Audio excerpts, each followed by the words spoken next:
Good evening, everybody. Uneducated economist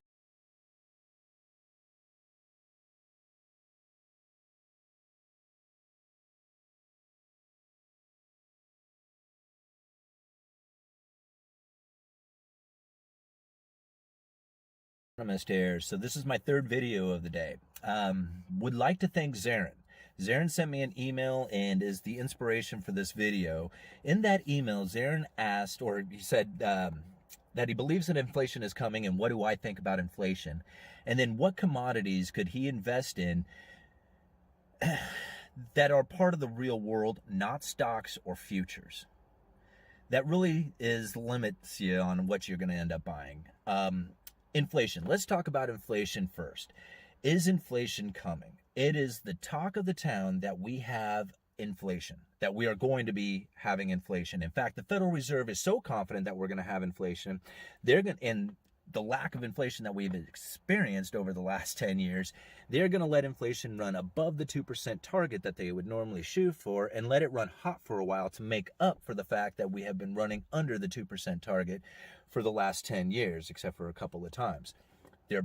Their whole idea is that we're going to have an average inflation of 2%. So we have to run hot for a while to make up for the fact that we haven't achieved inflation for quite some time. Now, why haven't we seen inflation? This doesn't make sense. The Federal Reserve went into some massive money printing 10 years ago, even a little bit longer now, 12 years ago, called quantitative easing. And what they did is they printed up a bunch of money. Well, they don't print anything. They created these digital dollars in a computer, and they traded those things for a bunch of treasuries and mortgage-backed securities coming from the big banks. This was taking the toxic assets, the mortgage-backed securities, the housing market, away from the big banks out there to make their balance sheet better so that they weren't so exposed to some ugly loans. So the Federal Reserve took those housing market under their wings, so to speak, and put it on their balance sheet so that the big banks could be free to go back into their business again without having these toxic assets on their balance sheet. The money that was printed from that, or created, never really left the banking system. It stayed there on deposit over at the Federal Reserve. Now, here's the thing about this money. After it's created, that is inflation. Okay? So the inflation has already happened. It's here. We just haven't seen the results of inflation with higher prices. Well, depends on who you ask and what you're asking. Is price increased? Which prices? But according to the Federal Reserve, we have run under that 2% target inflation, the CPI. Now, it's really difficult to try and judge inflation by the CPI index because they keep changing the metrics on it. If you compared inflation today to the way they used to do it back in the 80s, you would find that inflation is running very hot and that things are not even close to the way they are today. There's a great website out there, Shadow Stats, who breaks down all the numbers as if they were the way they were back in the 80s or at different times. So it really gives you an idea of where inflation and what the numbers are really like, considering that they're all manipulated and, obscured and not really reflective of what's going on inside of the economy. They adjust those numbers to show you whatever they want them to be. Okay. So inflation, already here. We've already got it. We just haven't seen it show up in the prices yet. Now, are we going to see it show up in the prices? Here's the thing about inflation. When you have the debt-based currency that we have, there ends up being some really interesting things that I never really thought of until I heard Dr. Lacey Hunt give an interview on Macro Voices. It was an awesome interview. I had to listen to that thing like 3 or 4 times to even wrap my head around it. But what he said made a lot of sense. And now if you think about it like this, and I'm going to try and do this really simply for you guys because it comes down to bonds. Bonds are the basis of our money. The Treasury creates a bond. The bond is an IOU. That's all it is. It says, hey, I'll sell this thing to you, and I promise over the course of 10 years or a year or 30 years or whatever the bond is for or the note, I'm going to buy or sell this thing to you, and I'm going to pay you an interest for that. That document that you get, which is not really a document anymore, again, it's back into digital numbers, it's just an entry on a computer screen, but it used to be a physical item. That bond can be traded or sold or done whatever with after you have purchased it. It is in itself a tool of debt that you can sell. Now think about it like this for just a second here. If this thing has an interest rate that pays a certain amount that's set, and all of a sudden the interest rates out there start to drop, that means the next investors coming in to buy the bonds are not going to get paid as much as the one that you have because yours pays a higher interest. All of a sudden your bond can turn in for a profit. Sell it for more money. You see what happened there? Because it has a higher interest rate, and the investor who's buying the new bonds coming up will not get as high an interest rate as the one that yours paying, yours carries a premium. So anybody who's holding bonds as interest rates drop are in the money. Okay, so just keep that in mind for just a second. A bond investor, when they buy these things, are expecting the interest rate from it. That was a typical bond investor. They were out there looking for secured income, fixed income. You can find it in bonds, you can find it in corporate bonds, you can find it in stock, dividend paying stocks. You can find some fixed income there because they pay a dividend. So there's areas that you can find fixed income, and U.S. government bonds were by far the safest place in the world to get it. And if you were a millionaire and you were living back in the 80s in the United States, you could buy a bond that paid close to 15%. We're just going to say 10%. If you had $1 million tied up in 10-year treasuries that paid 10%, every year you would be paid $100,000. It's a pretty good deal. If you had $1 million, you could just live off the $1 million off of the secure, safe asset of the U.S. Treasuries. And all that $100,000 would buy you a good time, it would buy you houses, it would buy you cars, it would buy stuff. It would be out there moving. But now you have $1 million tied up in 10-year treasuries, and you're going to get paid what? $8,000?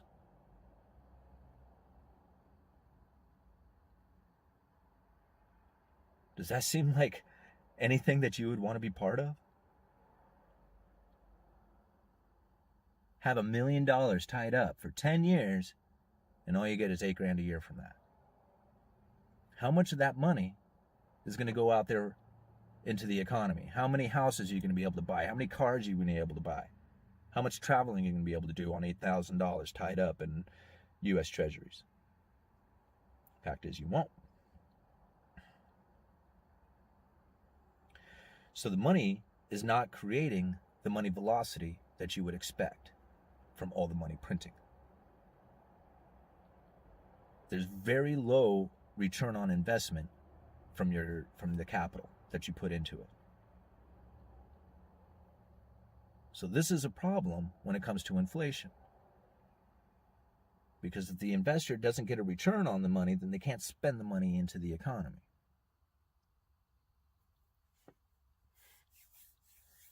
Very interesting time there. So, now that we know why it is that we haven't quite seen the inflation, knowing that all the money is there for the inflation to be, because it's already created, I mean, inflation is here. What is it that we can do to protect ourselves from this scenario? Okay.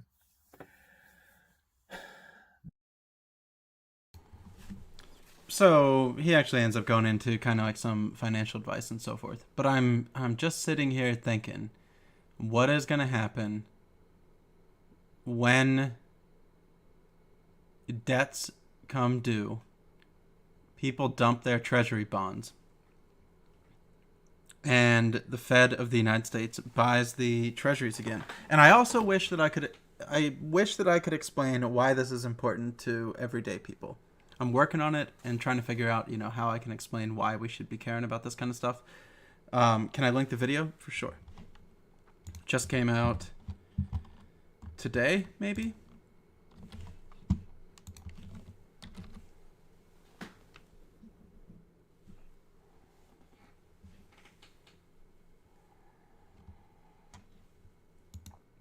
You know, I'm trying to think of what I'm going to do for the next decade of my life, the next like 20 years, the next 40 years or so forth. Um, and I actually think there are a lot of jobs available. I think we need teachers. I think we need plumbers. I think we need HVAC. I think we need energy sector workers, nurses, caregivers, and so forth. However, I don't have those skills at the moment. But I'm also trying to think for people who don't feel they have the time or the money to retrain themselves. You know, maybe somebody in a similar position to me. Let's say that there's a person out there working, they're making $13 an hour doing some kind of job in some kind of city, but they're in a trap. They can't afford to stop working to retrain. They can't find a better position or so forth. And with continued home prices, with continued rent prices, with continued bills and so forth, I don't think that $13 an hour is going to work out for you. God forbid you have a family or anything. We're going to listen through because he'll end up talking a little bit about, well, I said what I wanted to. How y'all doing? Good to see you. I'm your host, Touring News. Thank you for coming in. If anybody does want to get on, we are doing Smaller Streamer Saturday, so the phone lines are going to open up if anybody wants to call in. I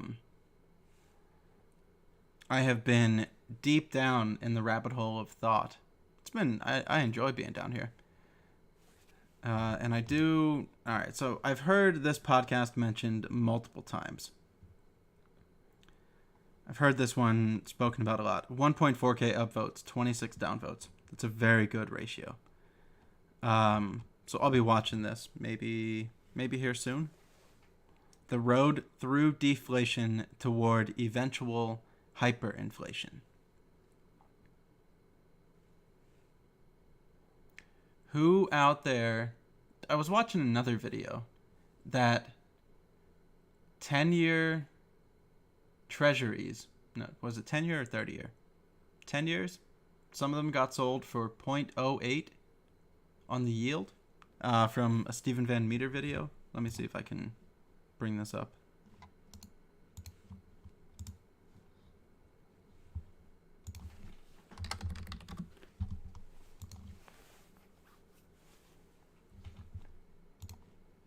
Hi, and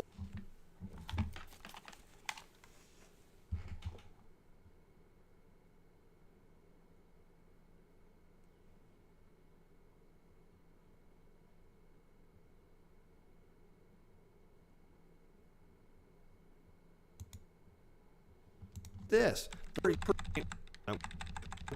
in direct bidder, so prime interest rates on the 30-year. Okay, so the way the market used to work. Good morning to you too, Grand Canyon State. Hello, Mr. I'm sorry, I don't know if you're Mr. But hello, Arizona. How are you? The way that it used to work, the federal government sells a bond to the primary dealers. The primary dealers sell that bond into the secondary market. Maybe your pension, maybe a sovereign bank, or so forth. How am I doing? Are we talking about the yield curve? Oh, leftist owl. I can't believe we're just becoming friends now. I've seen you around for a very long time. Hello, and good day to you. Where did I just see you at, actually? I don't remember, but I saw you somewhere this morning. Are we talking about the yield curve? In some capacity, yes, Kali Kami. We played Among Us. Okay. Yeah, then I might have just seen you in Loomies. Did you just 7-month resub? That's what it was. Yep, you did a 7-month resub. Congratulations on 7 months of subscriptions. Way to get that badge, and way to support somebody who does wonderful work. Yeah, we're talking about bonds. Isn't this exciting on your Saturday afternoon? And why it's important for us. I am very concerned for all of us, everybody, that money that we're making at our bullshit job right now is being devalued faster and faster and faster. And I'm trying to think of some kind of ideas for people, even if we've only got like a couple $100. You know, like I cut back my wine consumption. I'm cutting back like some of my luxury spending. I cut back on, you know, kind of like any of those purchases and so forth. And I'm trying to put like money aside each month to do something with, just to like not have it be, you know, either being consumed by me buying something or losing value by holding it.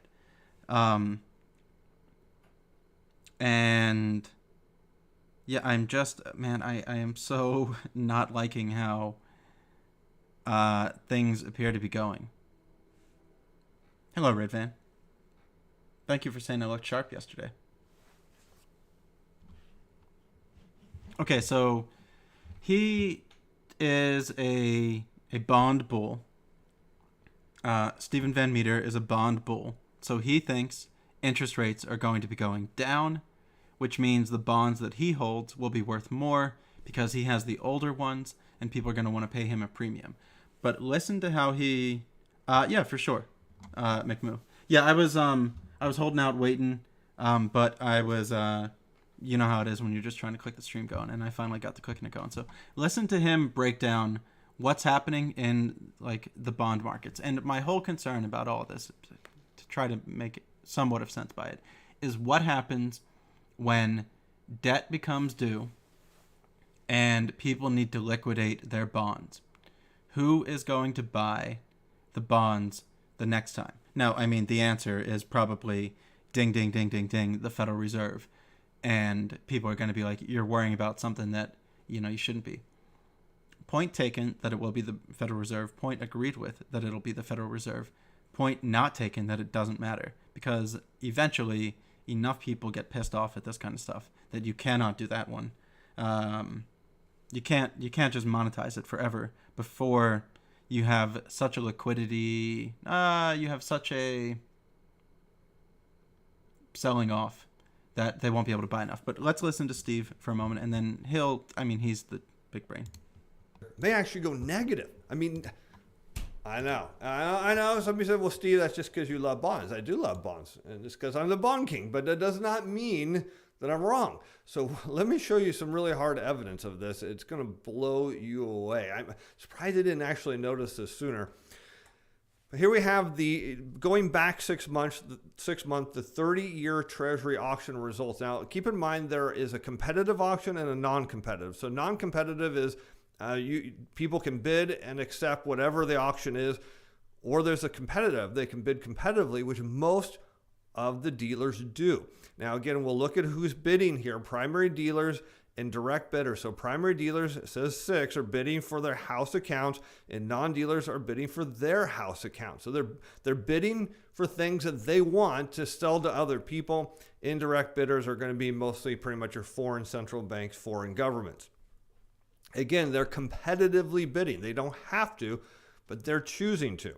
So let's go up to the top and look at how to read this report, and then you will see by the time we get to the current one what I'm talking about. So the high yield, the highest yield on this auction was 1.45%. Again, remember, 6 months ago.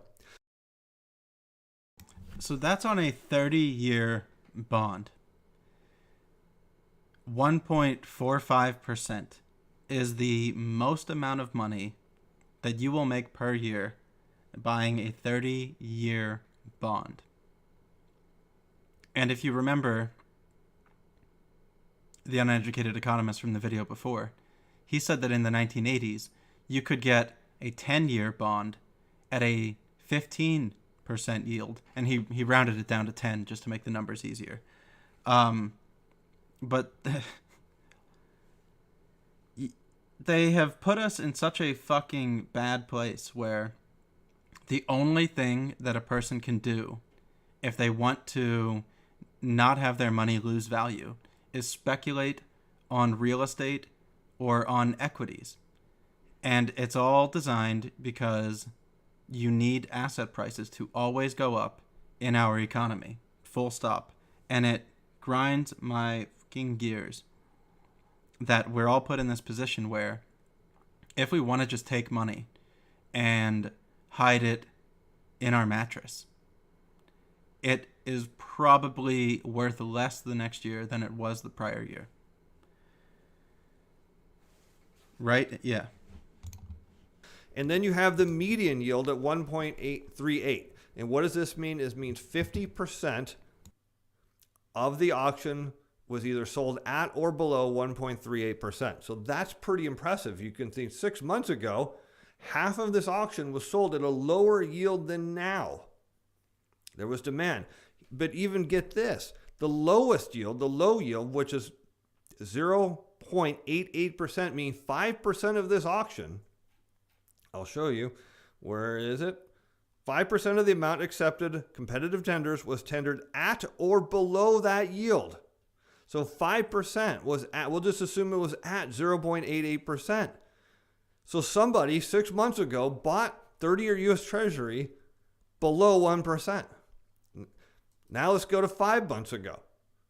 And you see the median yield, 1.3%. We'll just round these numbers off. Same low yield. So again, 5 months ago, 5% of these offers, the 5% bid below 1% and won. That's how competitive they were. They were buying under 1%. Can you imagine that?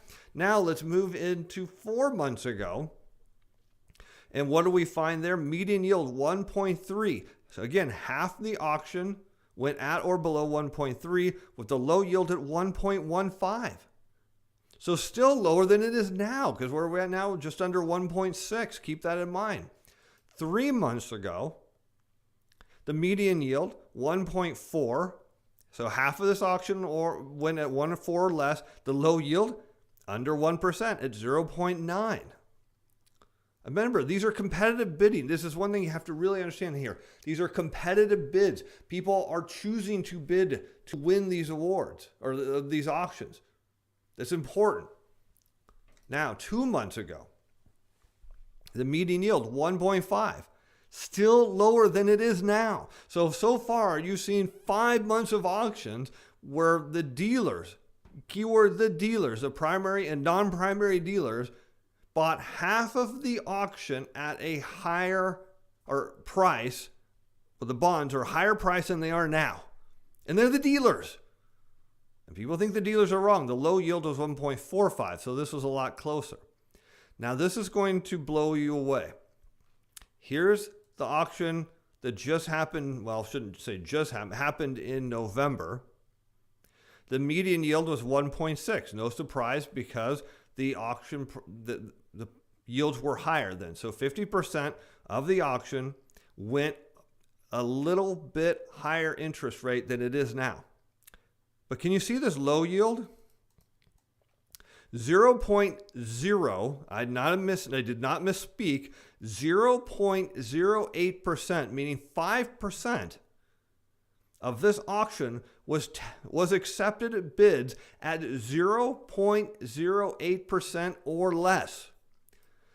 Somebody was bidding zero yields on the 30-year.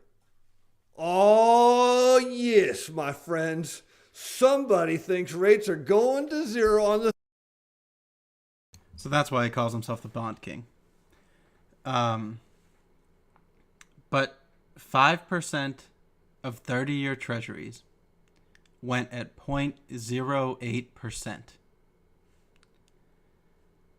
That is, well, beyond my academic interpretation. But I would say that is not healthy or sustainable for a quote-unquote monetary system. Now, we can get into, like, okay, cancel money, change this, change that, or whatever. I'm kind of just trying to talk about, what's coming in a month, 3 months, 6 months, 1 year, so forth. No, I understood what leftist owl meant. But no, it's got me, the message that I just want to give to my community members these days is, I think it's time to tighten our belts. I think it's time to squirrel away savings. I think it's time to do anything that you can to kind of prepare. I'm not a financial advisor. Now, I'm only telling you to save. So, not telling you to invest in anything. I'm mostly just saying, keep that penny, keep that nickel, so on and so forth. But savings where? Surely not the mattress. Now we're going to be getting into some financial advice territory. I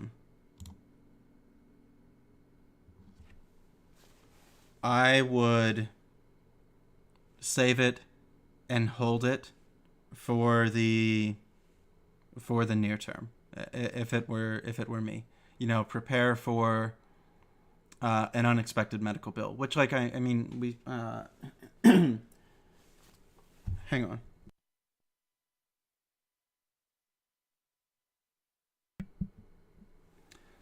I'm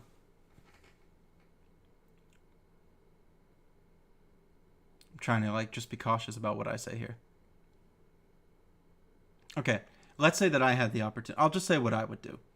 If I had the opportunity to save a couple $100s a month right now, I would be trying to build a nest egg to prepare for the next either emergency that would befall me, in medical bill or move or down payment or something. And then I would probably wait for a market correction, which there will surely be one at some point in 2020. And we're at all-time highs in a lot of different places. And then when that corrects, I would try to pick up a little bit of equities.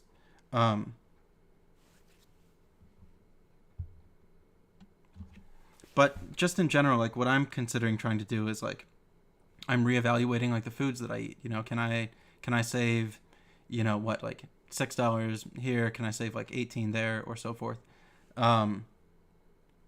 What do I think of is that the Chinese digital, why can't I think of what it is? The something electronic payment, is that the Chinese digital coin?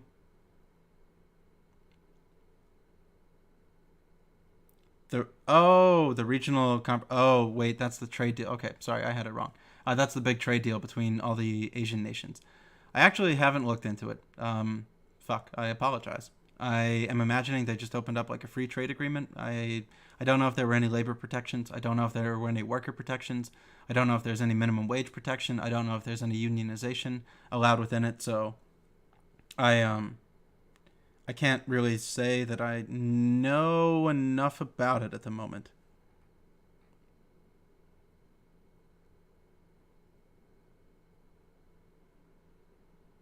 TPP version 2 without us being in it. Well, but yeah, without us attempting. No, I'll look into that today or tonight. I slacked. I didn't pay attention to it. I can completely concede. Other things that you could do with your money. You could get plants for your windowsills. You could grow your own basil or something. I mean, it's not exactly what I would do. I mean, maybe growing tomatoes is better than growing basil. I kind of actually wish that I could give financial advice. There are, I would kind of share certain things if I could, but I can't exactly. Let's peek through a little bit more of this and see if he says anything interesting here. Oh, well, actually, so he gets into some interesting analysis of bank balance sheets. Does he do it at the end, or where does he do it here? Where does he go through here? 30. Oh, thank you, McMoo. Here. And you know what that means? Oh, we're loving that here in the bond kingdom. Boom, there's your evidence. Dealers are bidding at 0%. Sorry, I'm a little excited here. I'm going to put it back up. I know. I'm going to put it back up for you to see. Yes, you are correct, Sean. And what concerns me about that is banks are not going to give you or I a loan to do anything. They're going to have no incentive to give us anything because they can't make I don't see it being good that interest rates are that low on a 30-year bond. That means that our bank account interest rates, whatever they're at now, are going to go lower. This could be... I can't believe I'm actually thinking that they are considering negative interest rates on checking accounts. Hi, Freems. How are you? Good day to the distillery to you. See, look at 0.08%. I'm not making it up. It tells you where. Yeah, exactly. Personal loans will still be at 10. So personal loans are going to be at 10%. You can't make any money off of it because, like, what kind of business are you going to open? You don't see how that analysis works. Oh, who? Mine or theirs? Mine or theirs, Sean. Sorry.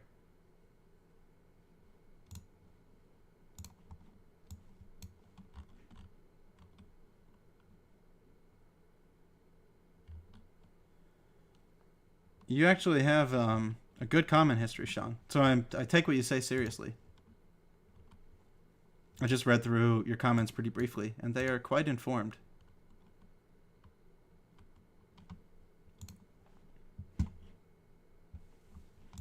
The dealers think interest rates are going to zero. Oh, that banks will stop lending? Well, they already have. And he's going to go into some of the data here, and you can actually look through...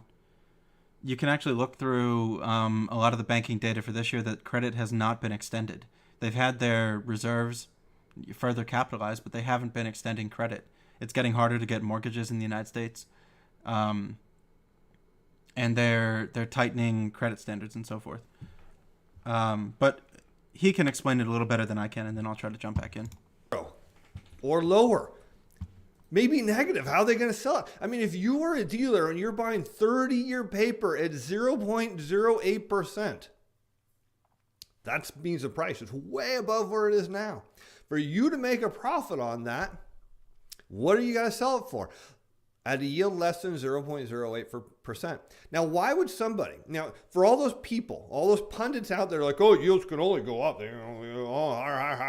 Why would a primary dealer or a non-primary dealer bank competitively bid? To jump in quickly, I will completely concede that mortgages are going down in interest rate.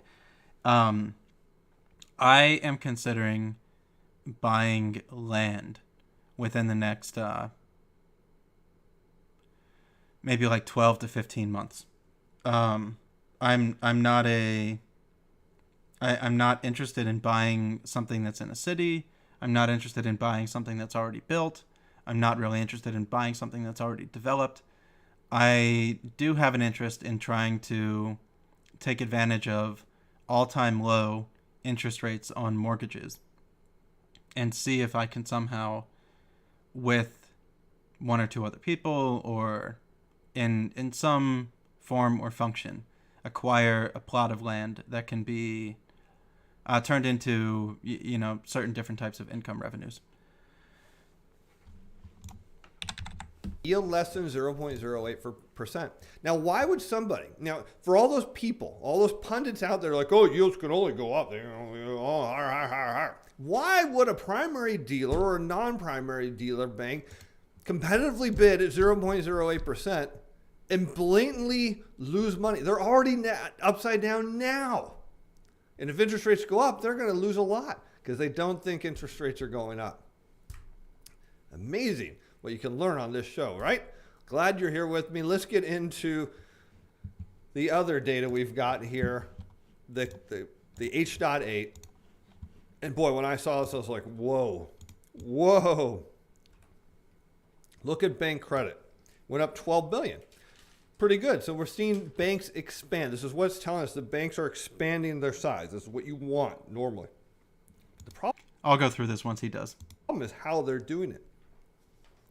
Securities and bank credit increased $49 billion, with mortgage-backed securities going up, check this out, 43 billion in a week. Keep this in mind. The Securities and Bank Credit went up 49 billion. The Fed itself is only buying 40 billion a week. The banks bought more bonds than the Fed last week. More. Now this is week ending November 18th, and this is I want to show you when they did this. This is just crazy what's going on here. So let's To defend my friend here, Stephen Van Meter, who almost came onto the show. To defend my friend that almost came onto the show, Stephen Van Meter, we had a back and forth. He said my show was a little bit too political. Do you know what's the best way to become a millionaire? To live cheap.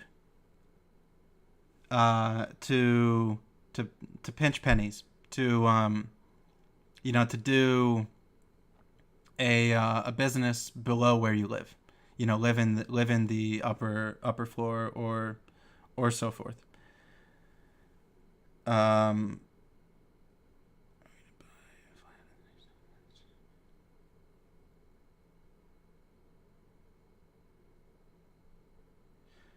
My view has been that rates are so low because there's so much money seeking yield.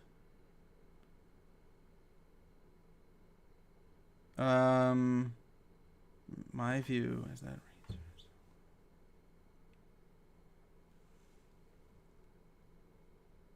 are... Okay, back to the video. I'm going to jump in here. This is week ending November 18th, and this is I want to show you when they did this. This is just crazy what's going on here. So let's zoom in. These parts aren't the most important, but the paper that was sent here is an important one. Is it shit, I thought that you were linking me this part. Here.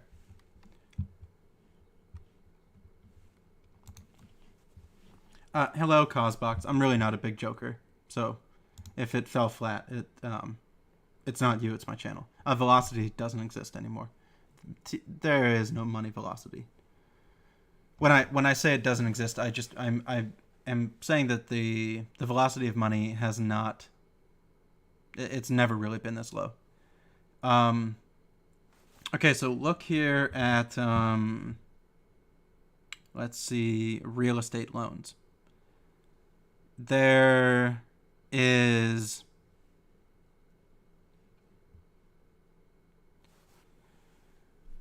the same amount of real estate loans outstanding as there were in April of 2020, up only slightly from October of 2019. Home equity lines of credit are down this year. Consumer loans are flat on the year, if not down. They're down from October. Credit card debt is down from October. Automobile loans are up slightly for this year. Yet the velocity isn't it down in? It's down in the gutter.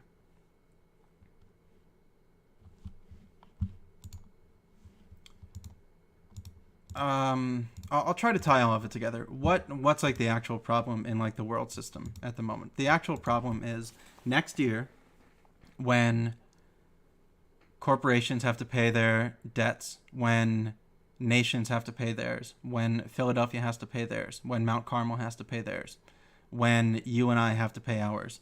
We are not going to have enough dollars in order to pay them. So then what are people going to have to do? Well, they're going to have to sell some of their assets. What asset gets sold first? Treasury bonds. And what happened in March of this year? Well, too many treasury bonds got sold all at once. The entire market broke. It seized up. And there was no way to actually evaluate the price of the bonds. And then the Fed had to go in with $1 trillion liquidity injection in order to keep solvency, keep liquidity. I'm not going to answer that question. Eagles and cycling. Oh, what would I personally do with 100 grand? I would buy land, build solar panels, put up a greenhouse, and grow weed. Um, if you want to know, like me personally, what I think is one of the best investments, I think one of the best investments is getting a cannabis license, um, selling and growing your own cannabis.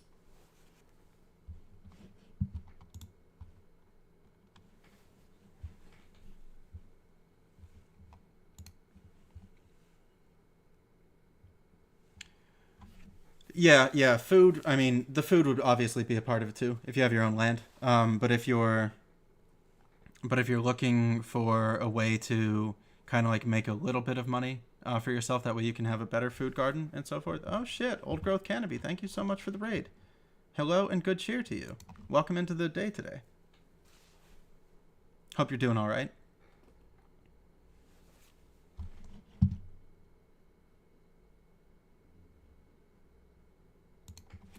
Yeah, all I'm trying to like share with people pretty much over the next like month or so is we probably shouldn't be buying a lot of Christmas presents. We probably shouldn't be spending too much on Cyber Monday.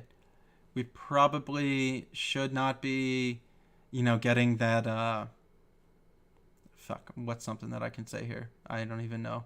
What do people buy these days when they go to like a store? I don't know. Um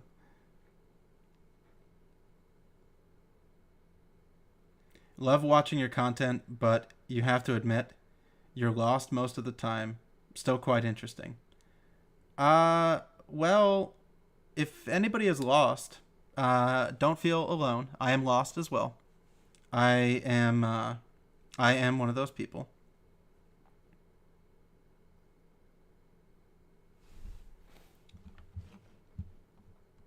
That is also lost. And we are going to be doing, we are kind of doing, smaller streamer Saturday. So if anybody wants to call in, we can open up the phone lines. TVs, sofas, cable TV. Right, cut the cable cord, switch to... You probably don't need Amazon, Netflix, and Hulu.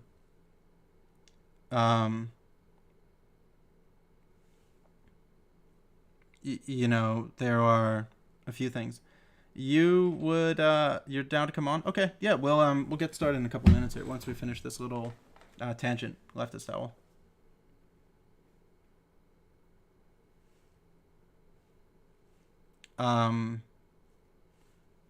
Yeah, cooking your own food. Oh no, I'll have to get you the Discord. I'll get you. I'll have to send it to you. Leftist owl. Send me a DM here if you can.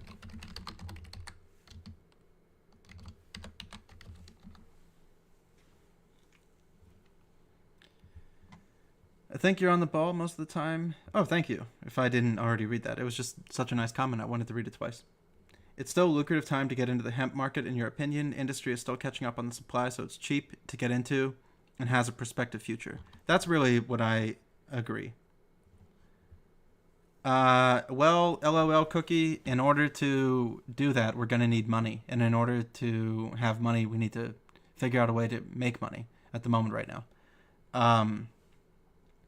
And unless you want to be a teacher or, I mean, healthcare industry, if you are out there right now and you have an opportunity to teach yourself like a skill, think about all of the caregivers that we need. Think about the nurses that we need. Think about the physician's assistants and doctors and so forth. I think that that's a very good field to get into. Additionally, because like you're also helping people, you're teaching people, you're developing skills, you're rebuilding, you're healing. Yeah, I think.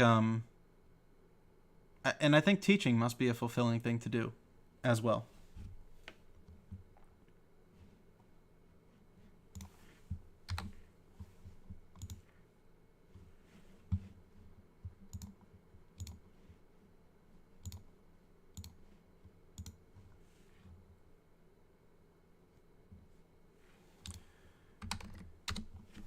Was the Bond King saying that banks are beefing up their reserves in expectation that loan defaults will continue to rise?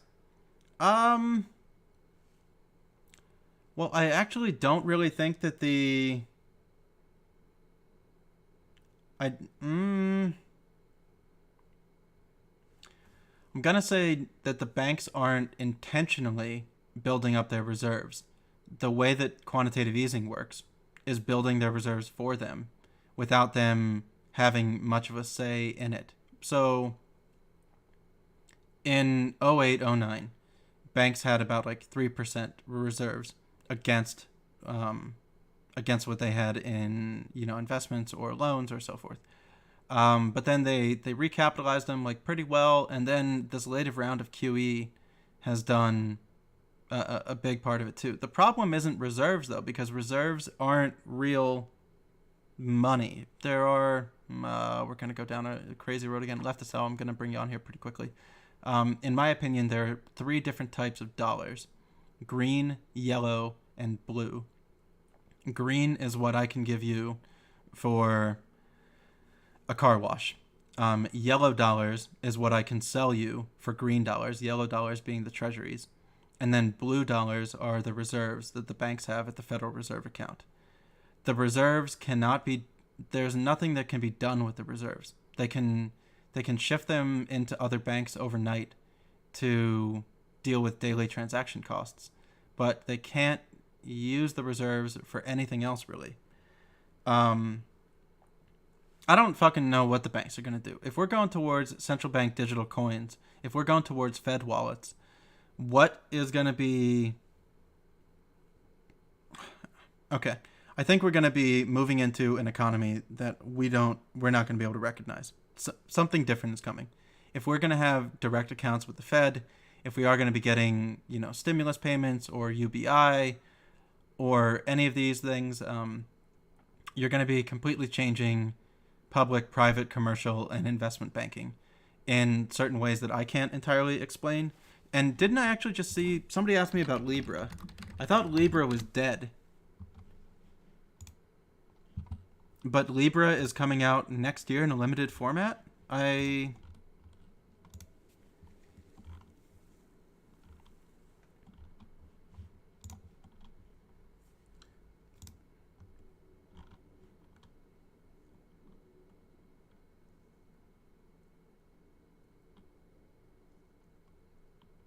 I don't understand Libra.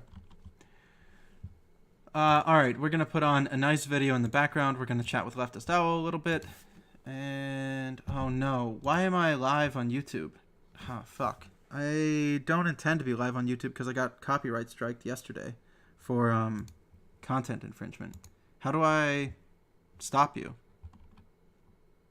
Hello, Preachings, by the way. Well, I just won't play any audio, so I should be fine. Alright, where's my Discord?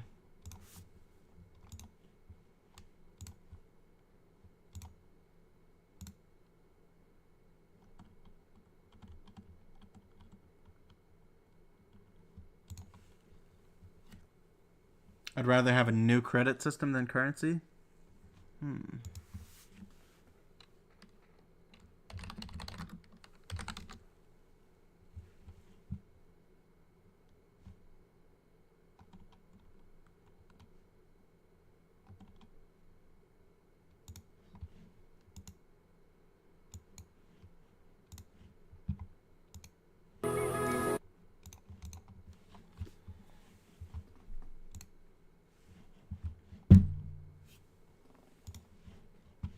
Hello. Oh, hi, how are you doing? Doing good. Yeah, thank you for coming in. So yeah, what I was doing for a few Saturdays was just trying to like open up my channel to other people that streamed. That way they could, tell people about what they're doing, what they've been thinking about lately, what projects they're working on, what books they're reading, what they're doing in their community and so forth, and try to like share the show a little bit. Yeah. So I'm Leftist Owl. I do like media critique, media analysis, and also somewhat do sort of like React stuff, kind of like Vosh or Destiny. right now. I'm just sort of working on trying to stream more regularly and push out content more regularly. I'm also thinking of doing a complete rewrite of The Last of Us 2 because I feel like that game wasn't done the justice it deserved. Tell me a little bit about the game. I know nothing about it. Oh, you never played The Last of Us? I'm a weird one. Well, it's post-apocalyptic. It's set in a post-apocalyptic setting with zombies. Um, and the I can't really get into the second game as much without spoiling the first game, but uh the second game took some unexpected routes that people didn't really like, and I could see where they're coming from. Like I think the game itself is fine in some places, but in other places it's a complete mess because they try to do so much within the game that it just sort of distracted from what it was actually trying to achieve. And I feel like some elements were subversive, whereas others were very conventional, and it sort of conflicted with itself. Like it tried to be it tried to be a very subversive sort of revenge tale, but then ended up being a pretty conventional revenge tale at the same time. It was very bizarre. Um, and I feel like adding some more subversive elements to it could save it and could help it actually be something great like the first Last of Us was, because the first Last of Us was sort of the conventional take the girl across the country, develop a father-daughter relationship with her along the way, but it subverted your expectations in a few ways and some of the nuances of the story made it feel a little more unique, and the way it ends was really surprising and actually really sort of almost morally ambiguous to an extent. And I feel like the second game sort of just fell into a few conventions that didn't need to be there, and it could have been better had they gone a less conventional route with a few of the choices. The only game that I am playing through at the moment is Death Stranding. Oh, okay. Well, sometimes I play Magic the Gathering. Oh, as nice. well. I'm playing that right now. But yeah, no, that would be cool. So, what would you try to do with the rewrite? I would definitely. I'd change almost everything about the game if I were to like completely redo the game, but just story wise, I would have it end in a very unconventional manner rather than how they tried to do it. Because the way it ends is, oh, big surprise, the person spares the person they're trying to get revenge on, like, but you can go about doing that in a very different way than, oh, they're fighting, they got them on the precipice of death, and then all of a sudden they're released and they spared the person. But like, I feel like there just could have been a better way to do it without falling into certain conventions and certain tropes. Yeah, I miss my gaming days. They don't really happen as much as they did before. And I'm kind of thinking about maybe playing like some Elder Scrolls Online again, like messing around with that a little bit. But I don't know. I just end up. It seems like I'm doing like more reading or just like watching videos or something rather than gaming as much as I once did. Yeah, I don't game as much either. The only games I've really been playing regularly are Magic and Among Us. But once Cyberpunk hits, that's gonna take over my life. Yeah, I'm sure a lot of us, potentially myself included.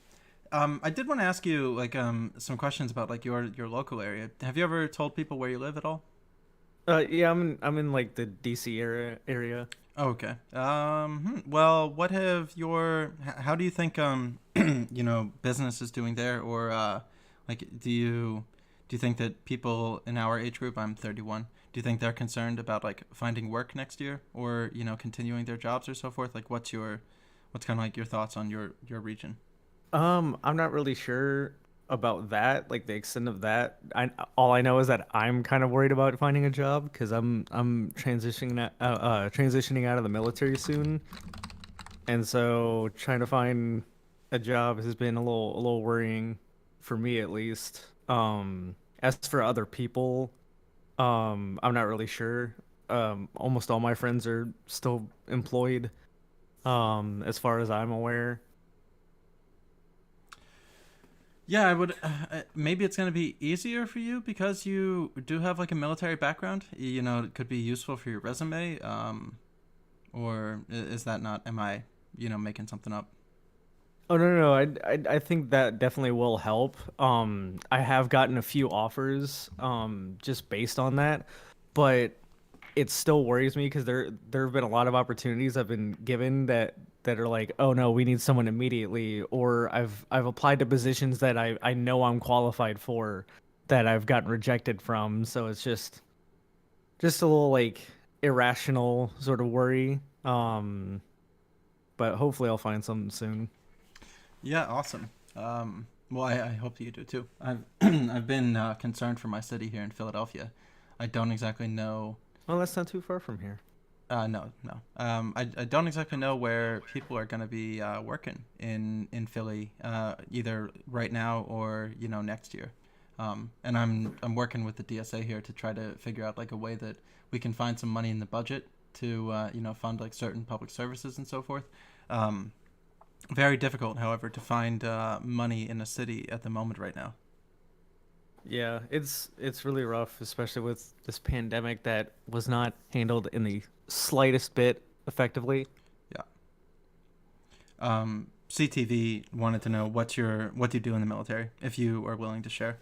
Satellite communications. We make sure people can talk. Cool. Awesome. Yeah. Yeah, I think that you'll be able to find something then, I would assume. Yeah, I'm not too worried about it, but it's getting close to when I actually transition out. So, and I have until April to find something. So I've got time, but still that little worry is just back there chipping away at my psyche. Yeah, I know about those. Here's one that I should have been asking people more this year. What were a couple of things that you don't think got as much coverage as they should have gotten, kind of because they got lost in one of this year's news cycles? It could be, whichever one it was. But what's something that you wish like we could have brought more light onto this year? I'm not really sure, to be honest.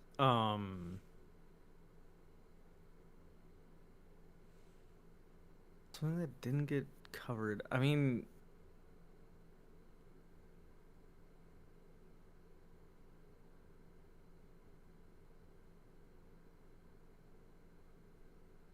no, something that got covered really good. I can't really think of anything. Because coronavirus has been dominating the discourse lately. Mm-hmm. It's hard to like pick anything out that also happened. It's hard not to talk about coronavirus and all that other stuff. I'd say actually evictions. I feel like evictions probably aren't being picked up by news media as much as they should be. Do you think they're starting to happen around where you live? Around where I live, I'm not sure. I would have to actually look into that, but I know other places it's a huge issue. Yeah. And I don't think I've really seen media outlets really talking about it. Yeah, Like have at they, least the big ones. Has Biden talked about the eviction moratorium that runs out January at all, or? I don't think so. I haven't seen anything on it, as far as I'm aware, at least from Biden. I don't really know what they. Go ahead. I know AOC just did a stream and raised a bunch of money for evictions and stuff like that. Is that what they were raising for last night? Yeah. Oh, nice. Yeah, I saw Jagmeet, Hassan, Lance, a couple other people. That was awesome. They raised like 600,000, I think. Yeah, that's crazy. Yeah, that is. You're right about the evictions though. They're not really being spoken about, and everybody's kind of just like they know that they're coming. They know that people can't pay their rents or can't pay their mortgages. It stuns me that the last time any type of benefit to the nation was when was the CARES Act even? Was that in May? That was in like April. Yeah. It was like when the lockdown started. Yeah. Which is fucking insane.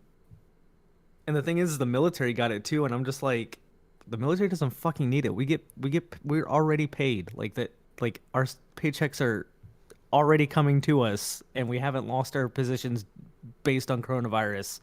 So, can you not?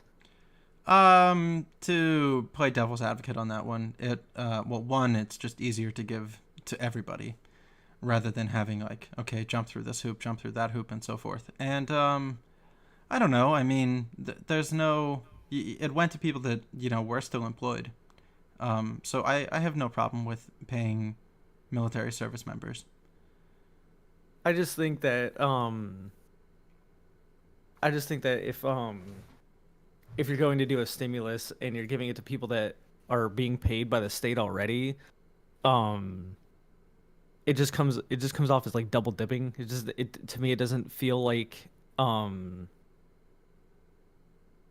it doesn't feel like it's helping anyone. It's just a little extra money towards soldiers who are already getting paid and already have like a stable situation for the most part. Yeah, I'll read your comment in just a moment here, Pony. I think it was just really for ease. It was a lot easier for them to just say, okay, everybody's going to get it, rather than like, okay, this group is out, that group is out, and so forth. Yeah, I guess. All Congress has done is offer a legal defense fund. The DSA here, along with a few organizations, are doing blockades to try to get the problem in the public discourse, but it's not easy. No. Yeah, I've seen some protests that are like locking like court. Kansas City has really been at the forefront of it. Austin, Texas has done an excellent job. But somebody just told me the other day they're starting evictions in California. Yeah. Even, and that was one that was kind of surprising to me. Yeah, this is insane. Oh, I was responding to the Hodge twins video on like the coronavirus crackdowns or whatever, and they were like what judge is gonna order have like a write up a warrant to knock down someone's door on Thanksgiving, and I'm like, evictions? Like, what are you talking about? There are people being evicted right now on Thanksgiving, like. Like, the cops don't give a shit. Yeah. Man, I have been dreading December since March.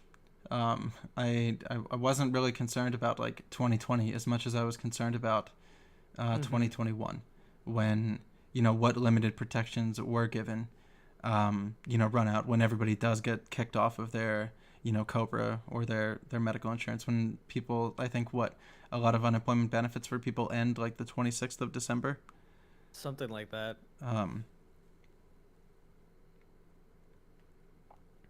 Yeah, and the other problem that is happening in real estate at the moment right now is prices are still going up. I got that one a little bit wrong. I thought that they would at least like stay flat. But at the now I don't think they're going to go up the entire time. But at the moment they've actually even gone up in cities somehow. Like, well, not every city, but here in Philadelphia, properties are selling pretty quickly for more than they should be. And this is just going to further push people into longer commutes to work, or more polluted living conditions, or smaller living conditions. Yeah. I can't really speak on real estate here. All I know is rent is super fucking high. Do you live in like the DMV somewhere, or?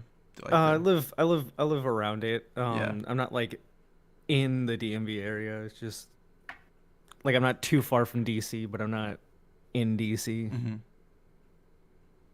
Oh, I did go to the march that happened at the towards the end of August. It was the 50th anniversary march in commemoration of the Martin Luther King march that happened there, Oh wow. and there were like tens of thousands of people. It was insane. Yeah, the last time I went out. I didn't go out from March 13th until like November 6th or 7th. I wasn't in public ever, and then I went out to the Count the Vote events in Philly, and some different protests and so forth. Well, I went out a couple times in May, June, but not very often. Hmm. Yeah, I've been going to the protests semi regularly. Like I'll Hell yeah. I was thinking of going today actually. Um, I went to the protest or whatever that the Trumpers were having about the election with Dylan Burns, Oh, nice. Okay. and that shit was intense because there was one guy that was just like, if you guys want a civil war, I'll give you a fucking civil war, and people were like cheering and shit. It was unhinged. It was insane. Yeah, I've never been to anything like that. Okay, so hello, No Sense 100. We don't need you to be a rap god. We just need you to be a viewer at the moment. But hi there, you have been seen. When I went to DC, I think I went in July for like the free speech demonstration and like the 4th of July like festivities and everything. Is that the last time I was in DC? No, I guess I was in DC in January for like a day or two. But I haven't been as frequently as I should be. Yeah. I actually met up with Lumiru at one of the protests. That's how I got acquainted with them pretty closely. Awesome. Yeah. They're so wholesome. They are like my favorite leftist streamer right now. Hell yeah. Hey, everybody needs to have a favorite, right? Yeah. Um, I am some people's favorite, but they're I think gluttons for punishment since it's not exactly the lightest of channels, I would say. Yeah.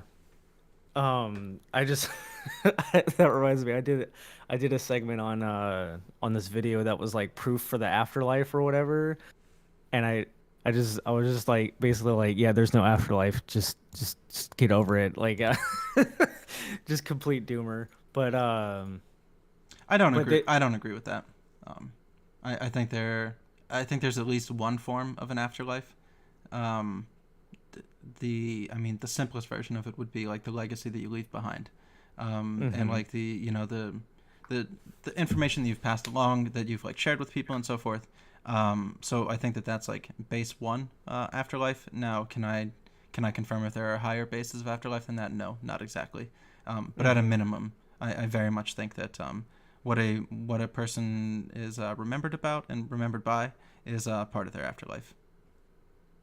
Okay, I can agree with that, but I don't think it would fit a definition of an afterlife. Yeah. This is like an unprovable. So we'll just go in a circle forever. Yeah. But I basically broke down why the video was like dishonestly argued and break down why their arguments for and like a true afterlife, like a life after death, people continuing on their consciousness, why their arguments for it were bad, and why they were using certain information in a very dishonest way, in a very fallacious way. Off topic, but do you like to climb trees? I am terrified of heights. No, I'm terrified of heights too. Yeah, I don't do well with them. I have Yeah. I have like a little bit of a balance issue, and Like if like for me it's highly dependent on how secure I am. Like if there's like no railing or whatever, I'm just like I'm a little wary. And if I'm like climbing something, I'm terrified. But Yeah. like if there's like a railing or like something to secure me, I'm fine.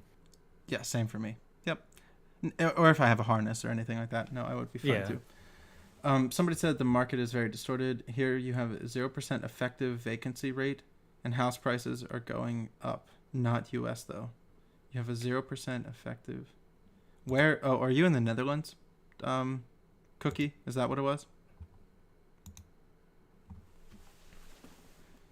Yeah,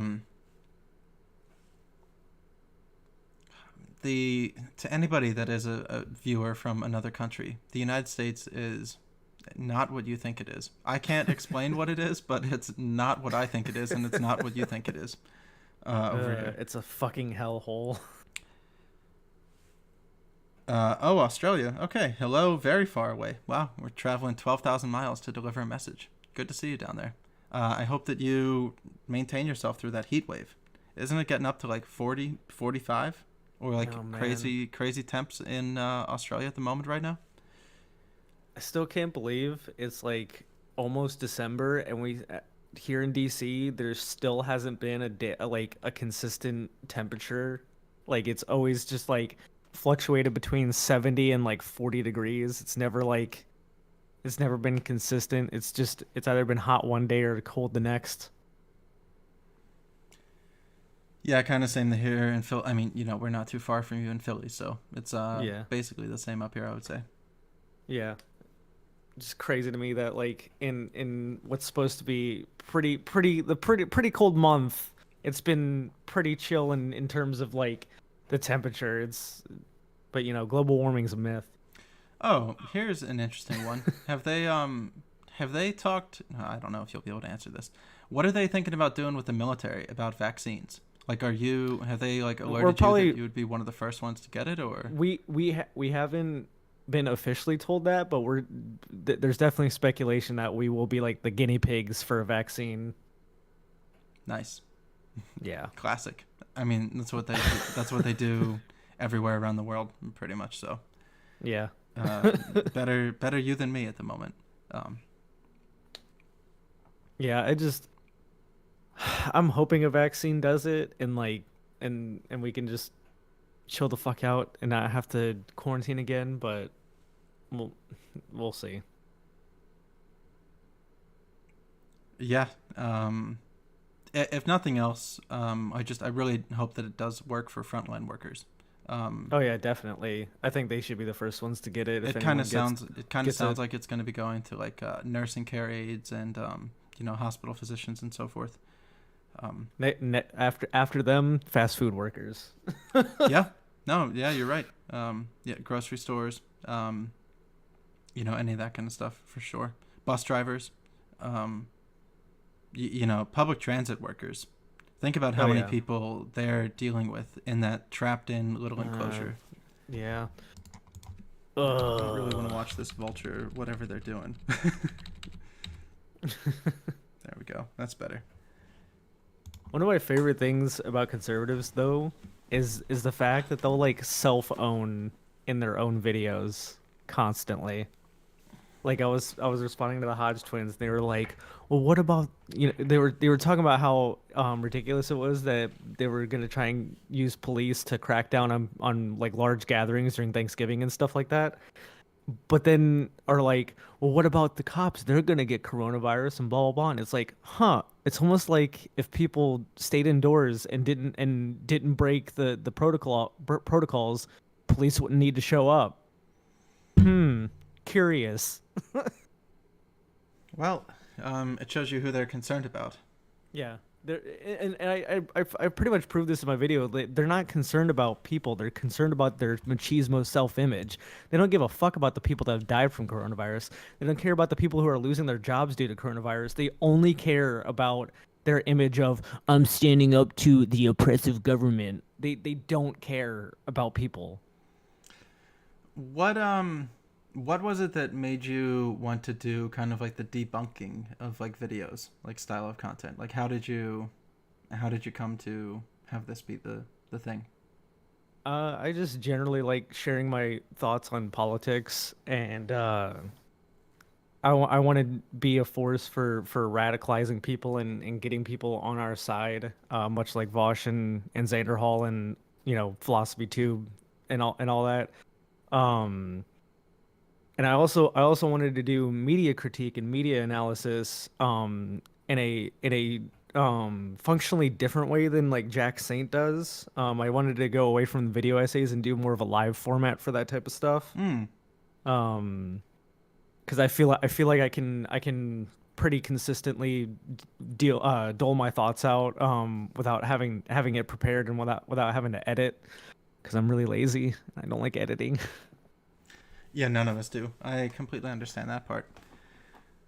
Yeah, it's not the route that I went. I leave that all to you, energetic young folk, to go around and critique this video and critique that video. I like to stay in my my newspapers and my charts, my graphs. Yeah, that's definitely important too.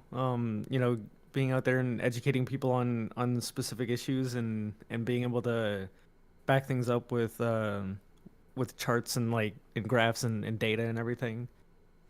Yeah, one of these days I'm gonna reset a meeting for Electrofan and myself to discuss just money. Like the econ system. It really, there were two lies that Trump supporters said frequently that really kind of like bothered me. Well, I mean there were many, but two of the biggest ones were the economy is good. Mm-hmm. And the Middle East peace deals. What happened to this lion? He didn't get shot, did he? And the thing is, Trump supporters will leave out that the economy is good for the super rich, but the economy is terrible for the fucking middle class and the poor. Mm-hmm. We were talking to the leftist owl. But yeah, and it's really just been grinding my gears that they keep saying, like, they keep talking about these peace deals. I actually have an article that I'm going to be reading. I need to find a different one from it. How Saudi Arabia is pressuring Pakistan to recognize Israel. Saudi Crown Prince Mohammed bin Salman wants Muslim Pakistan to normalize normalization. The army wants open relations with Israel. Yeah, these quote unquote peace deals just really puppies, little baby lions, baby leopards. But it really irritates me when they think that they know kind of what they're talking about, and I'm just like, oh man, you're so far away from the truth. Yeah, it's unfortunate. But I've said it and I'll say it again. Conservatives are politically illiterate. I may hold agreement with you. However, that's not the style that I would go. Just because I'm I am potentially moving back to a very conservative region, and it requires kind of like a different tact. Oh yeah, I understand that. Yeah, I'm thinking of moving back to kind of my hometown, which is probably like an 80 or an 85% Trump town. Oh Jesus. It doesn't affect me at all. If anything, it gives me, people to talk to. I would actually, I kind of prefer to, I actually prefer to talk with people that I have pretty strong disagreements with, rather than people that I'm in pretty good harmony with. Mm-hmm. When I was at one of the protests, I was asking a Trump supporter why he supports Trump. And when I just kept asking questions, it got to the point where he was just like, "Well, I don't have to research this for you. You can go do the research yourself." And blah blah blah. And I'm like, "Well, if you did the research, you would have the statistics and everything to back up your points. Like you'd have the information available in your brain. Like this just proves that you haven't done the research." Yeah, I noticed some of that when I went to Hershey, Pennsylvania. I try not to do like the biggest brushstroke of generalizations, but there were definitely some avoidance of certain topics that I really, damn, that's a big mouth, that I wanted to get into a bit more. So when do you normally stream? What can people kind of like expect to see or so forth? And and let me get you another like shout out or two. I stream pretty much whenever I feel like it. It's pretty random because my job will switch from the first half of the week to the second half of the week every other month. So I don't try. I try not to have like a set in stone schedule, but I'm trying to do it a little more often. But you can follow me at the leftist owl on Twitch, at lefty owl with a 3 as the E on Twitter. You can follow me there. I think my next stream is probably gonna be more reacting to conservative stuff. While I try and construct the rewrite of Last of Us 2. That'll be fun. Nice. Do you have any questions for me maybe before I get going, or like anything that you're curious about? What topics are you usually like talking about on stream? Like I saw that you're sort of like, or on the financial side. What specifically do you like? Are you specialized in?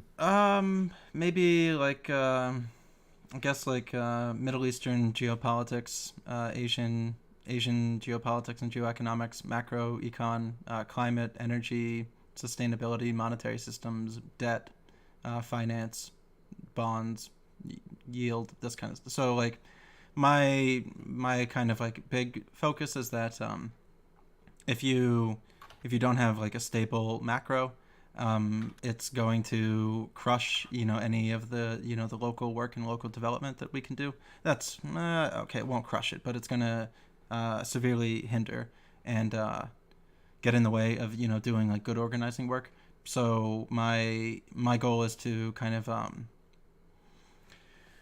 understand the geopolitical climate and the monetary system to try to get people prepared for what, in my opinion, I think is a large upheaval in a lot of what we consider to be kind of like traditional economic systems. Yeah. Oh, I got your name wrong. Sorry about that. Oh no, it's all right. Yeah, so I do a lot of like Al Jazeera, Jacobin, Bloomberg, Wall Street Journal. I watch a lot of finance people on YouTube. Try to do some book reading, from time to time when I can. But yeah, most of my efforts are. It's a bummer because I don't have access to the levers of power, but I do have some good macro ideas and concepts if I did have access to those. So trying to work my way into econ circles, get more and more. Like I've had some decently sized economists come onto the channel before. I had an interview with a pretty big best-selling author the other day, but the interview went terribly, so I didn't even upload it anywhere. Yeah, I was off my game. I wasn't feeling well. I didn't look good. I didn't sound good. I didn't have good ideas. It was just like sometimes you swing and you miss. It happens. Oh yeah, that's rough. So yeah, that kind of stuff. My real concern is for the international communities that don't get to just quote unquote print the dollar the way that we do. Oh yeah, definitely. Like Indonesia can't do what we're doing. Lebanon can't do what we're doing. Nicaragua can't do what we're doing. Yeah, they can't give fucking 200 billion to corporations out of nowhere and then nothing to the American people. Well, but they couldn't even give it to their people if they wanted to. Would be my only like slight shift is because of your your position. No, I mean I'm not claiming you, but because of like the military, we're allowed to do a lot more with the dollar, in my opinion, than some nations would be able to. Oh yeah, definitely. We're such an economic power that we can do pretty much whatever we want. Yeah, so I've really been trying to provide like a I guess like an international critique of modern monetary theory. Meaning that I think it's I think it's only really possible for empires to engage in it in like the fullest extent of it. So, maybe like United Kingdom, China, Japan, Germany, if they weren't in the euro, which I don't think the euro will last. But you need to have like a special set of power parameters in order to be able to do what we do.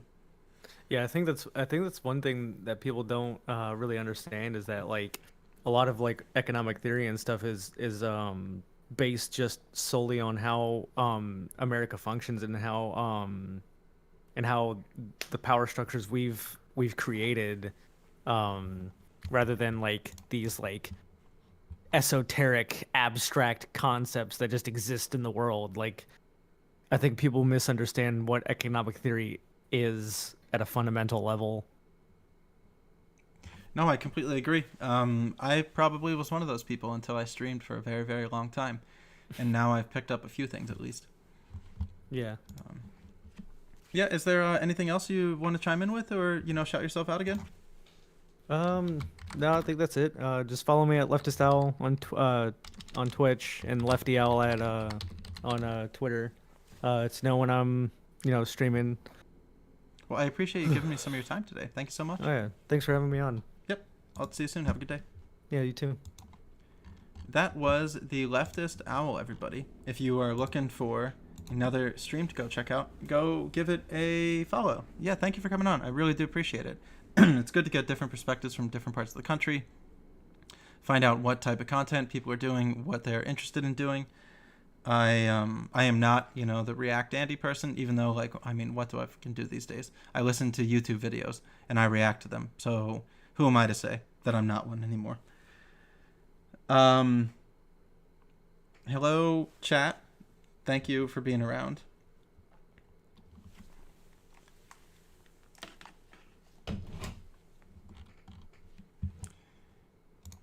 I do have a long video to watch today. I wonder React Andes Unite. I wonder if today is the day that I watch this one. It might be. We'll hang out for a little bit, see if anybody else, wants to call in or say anything, or, whatever. And then, may get into this. This stuff it keeps me excited. I know that it doesn't for everybody, but for me it does.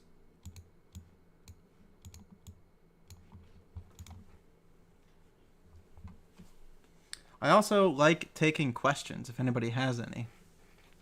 I also, when you give a question, I completely reserve the right not to answer it if I don't want to. But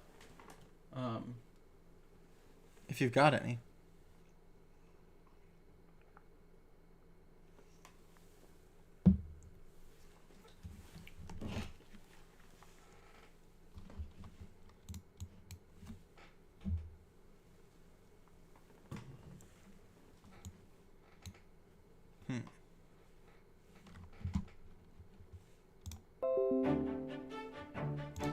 Oh, am I going to get banned off of YouTube if I play this? I hope not.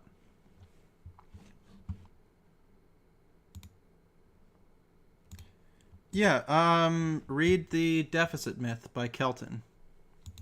And then the seven Deadly Secrets of Money by Mosler. Is that what it's called? The 7 Deadly Innocent Frauds of Economic Policy, or The Deficit Myth. Oh, there was a good paper that came out. Where did the paper come out that said MMT is not Marxist? I should have read this when I had the opportunity to. I can't remember where I saw it. Yeah, The Deficit Myth that'll give you everything that you need to know. It really is an excellent primer into, and you should be able to look for a PDF. I didn't tell you to do that, but you should be able to find one.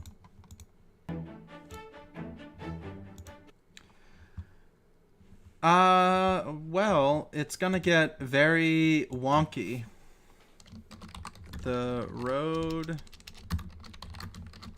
through deflation toward eventual hyperinflation. Do I ever use Google Scholar for econ data? I don't. But speaking of econ data, somebody just linked me a paper that I'm supposed to read.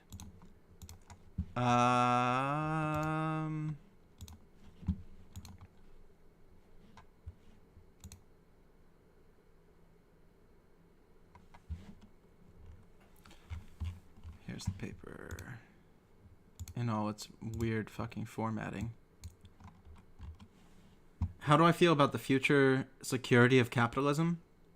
do I think we're going to need to be even more stratified as a society before people start talking about change?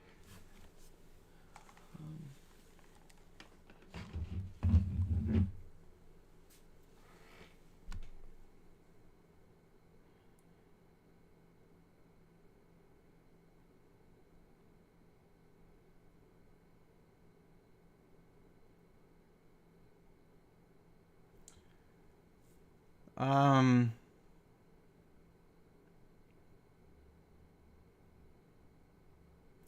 I'm only going to answer with a concern. I am concerned that we are all frogs. That we are in the cauldron. And the cauldron has either already heated up enough that we're not going to be able to jump out, or we're in the heating phase, and it's going to continue to happen without our realization of it happening. Meaning, I am concerned that the strength of capitalism can still grow.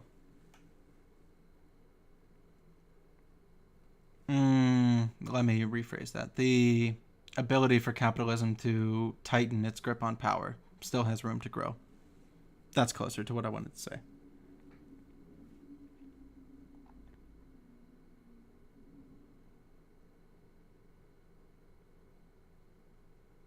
Yeah, I think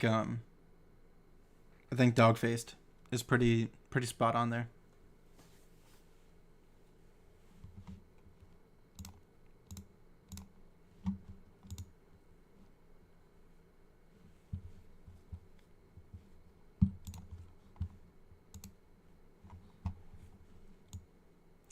There's a reason that some of the time that I spend with my community is trying to prepare them for, a potential advent of the Dark Ages. What's up, Wicked Supreme? How you doing?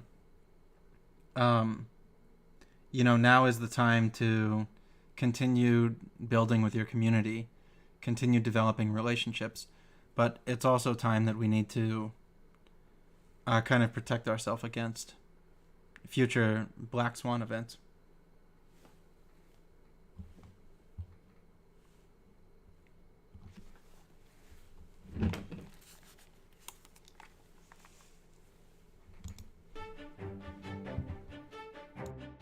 This is Macro Voices with hedge fund manager Eric Townsend, the free weekly financial podcast targeting professional finance, high net worth individuals, family offices, and other sophisticated investors.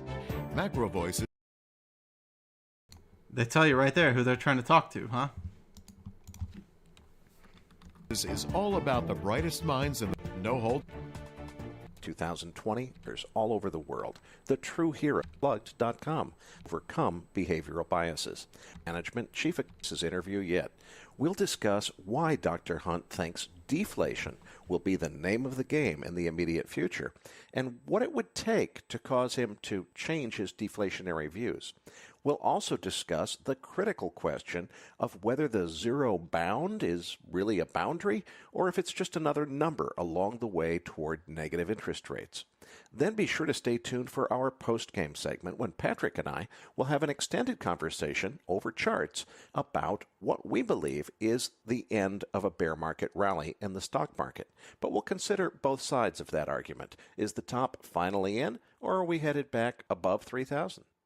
And I'm Patrick Sarezna. Now, listeners, we have a detailed update of the COVID-19 crisis. I'm going to watch this on my own time. It's a 6-month-old interview, but I have heard many, many people reference it. So I'll watch it. I'll watch it on my own time. And then if there's anything important from it, I'll bring it out. I like trying to kind of watch like more current videos if I do watch anything.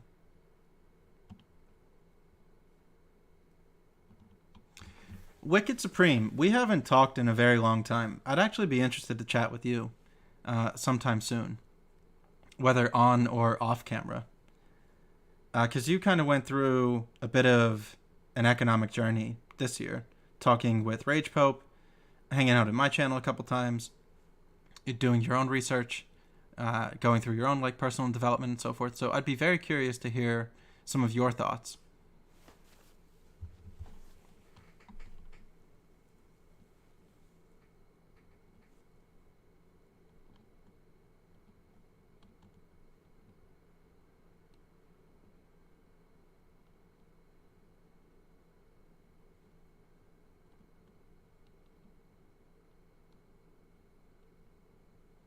This guy's going to make a lot of money.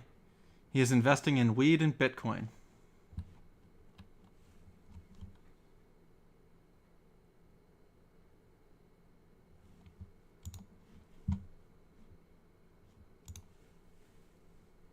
Wait, who is the actual Wicked Supreme? I'm not sure.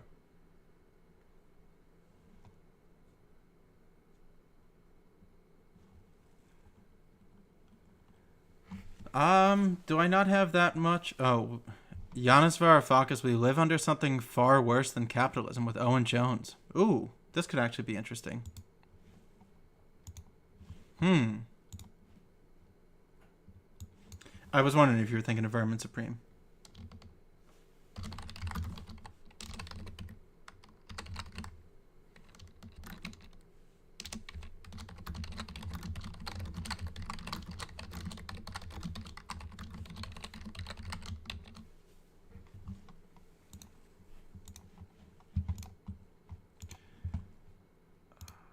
How do I just turn off my YouTube stream? Is there any way that I can just turn off my my YouTube that you all know of? If you're streaming on YouTube, can you just like cut the feed somehow?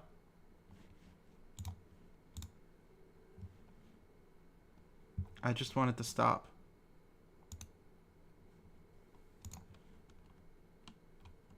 Anybody ever live stream on YouTube and know how to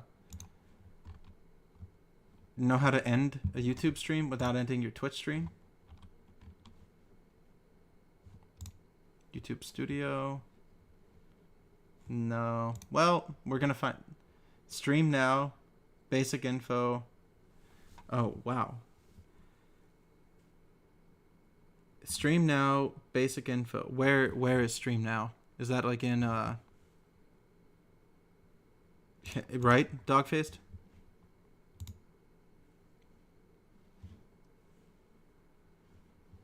I think the problem is I'm multicasting.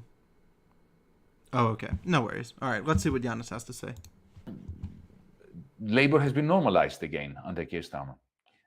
The establishment is breathing. Well, labor has been normalized again under Keir Starmer. The establishment is breathing a major sigh of relief because under Keir Starmer, labor is not a threat to its hegemony, to the hegemony of the triangle of authority, which is on the one hand the City of London, secondly the media, and thirdly a part of the corporate world which simply relies on the kindness of the Bank of England and the state to survive.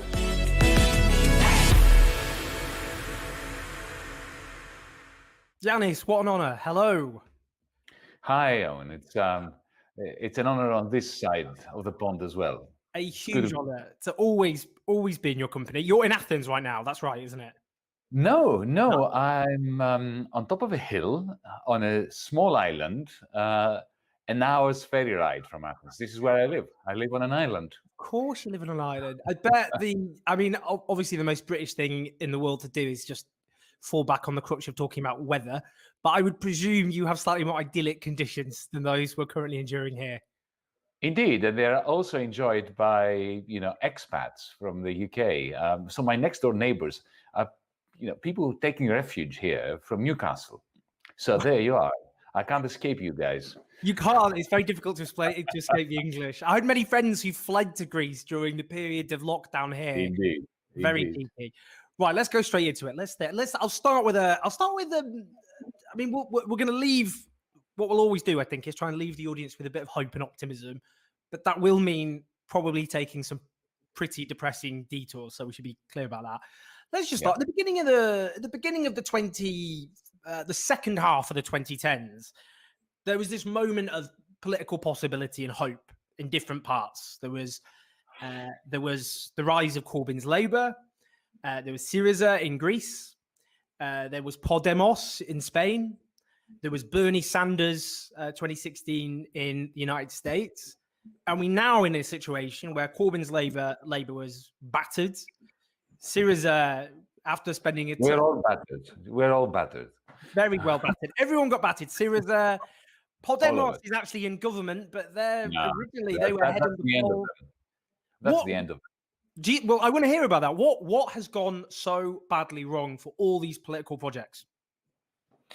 Well, firstly, I think it's important to place this wave of radicality in its historical context. You will recall before the crisis in 2008, where the first spate of an uprising globally, more or less, with the World Social Forum. Remember the Bologna demonstrations happening in Brazil as well as in Argentina. That was a first global movement against globalization, against effectively the unshackling of finance and financialization. It culminated in the opposition to the Iraq War, and it fizzled out. Then we had the major crash of 2008, the financial crisis.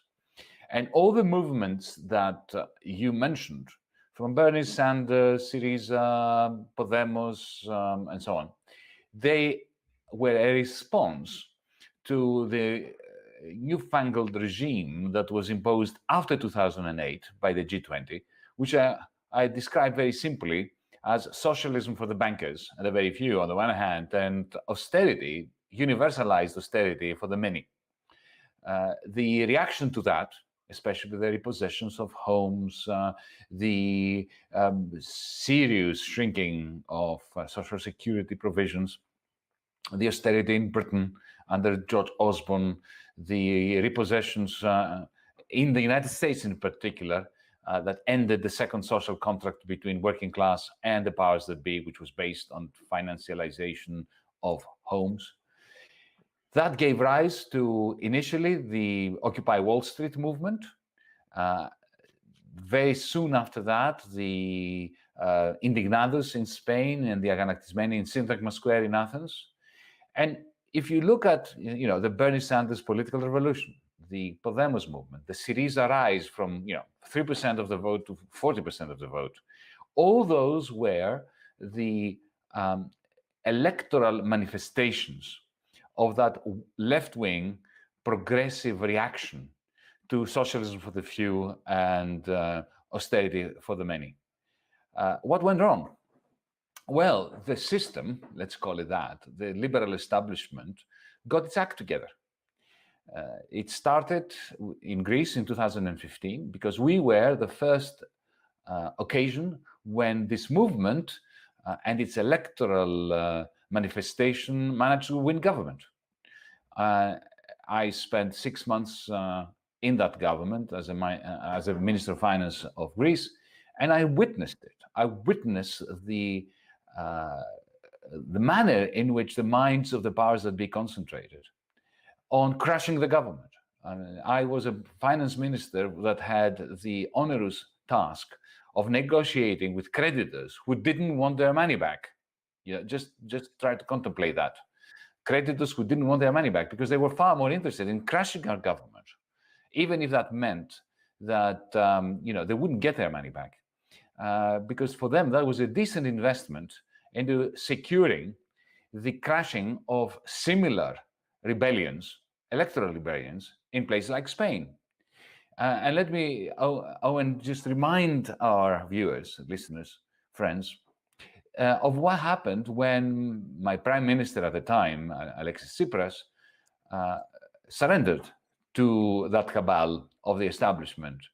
After many hours of being in a room, he came out and he actually signed a surrender document, a proper surrender document. In other words, his left-wing government accepted the onus of imposing the worst austerity in the history of humanity upon the people that elected him to end austerity. So that's a surrender document. And what happened the next moment was so eye-glaringly significant. The Spanish prime minister, who represented the right and a government that had imposed similar austerity willingly as part of the establishment, fearing the Spanish Syriza, which was the Podemos movement that was going up in the polls at the time, came out of that building holding that piece of paper, the surrender document signed by Alexis Tsipras, in front of the Spanish cameras, saying, this is what you get if you vote for Spain's Syriza. Well, very soon after that, Podemos started going down. Podemos made a very big mistake of supporting the surrender by Syriza. So the radicality left just disappeared, and now they're just a junior partner in a coalition with an establishment Social Democratic Party. I remember that very summer. Oh, and I remember being in Brighton at the TUC conference. It was just after Jeremy Corbyn had been elected. And I remember standing up. I had John McDonnell, my great friend and comrade, and I'm sure he's yours as well, sitting next to me. And I congratulated both John and Jeremy for, effectively taking over the asylum, the Labour Party. And but I finished my speech saying, comrades, beware. The system is going to try to jettison you. You are a clear and present danger for the interests of multinational companies, of the City of London, of all those who want to continue with privatizing, the land, water supplies, the NHS and everything. And your worst enemy is not going to be the press. It's not going to be the Tories. It's going to come from within the party. This is where the coup d'etat is going to take place. Because when I was going through this 6-month fight, in the end, the people who actually stabbed us in the back were our own comrades within the same party, who ended up in the end implementing on behalf of the establishment the austerity policies. And the same thing happened in the United States. Look at Bernie Sanders, who impeded Bernie from winning the primaries. It was the establishment within the Democratic Party who preferred Donald Trump to any radical takeover of the Democratic Party. This is too long an answer, but, I don't know, it just came out. It was a very, very eloquent and well thought out answer. But isn't the danger that we end up then with a fatalistic conclusion that demobilizes people, that any left project in any context, any country is inherently doomed because the forces of the establishment will always conspire to destroy them? And if that's the case, why don't we just give up?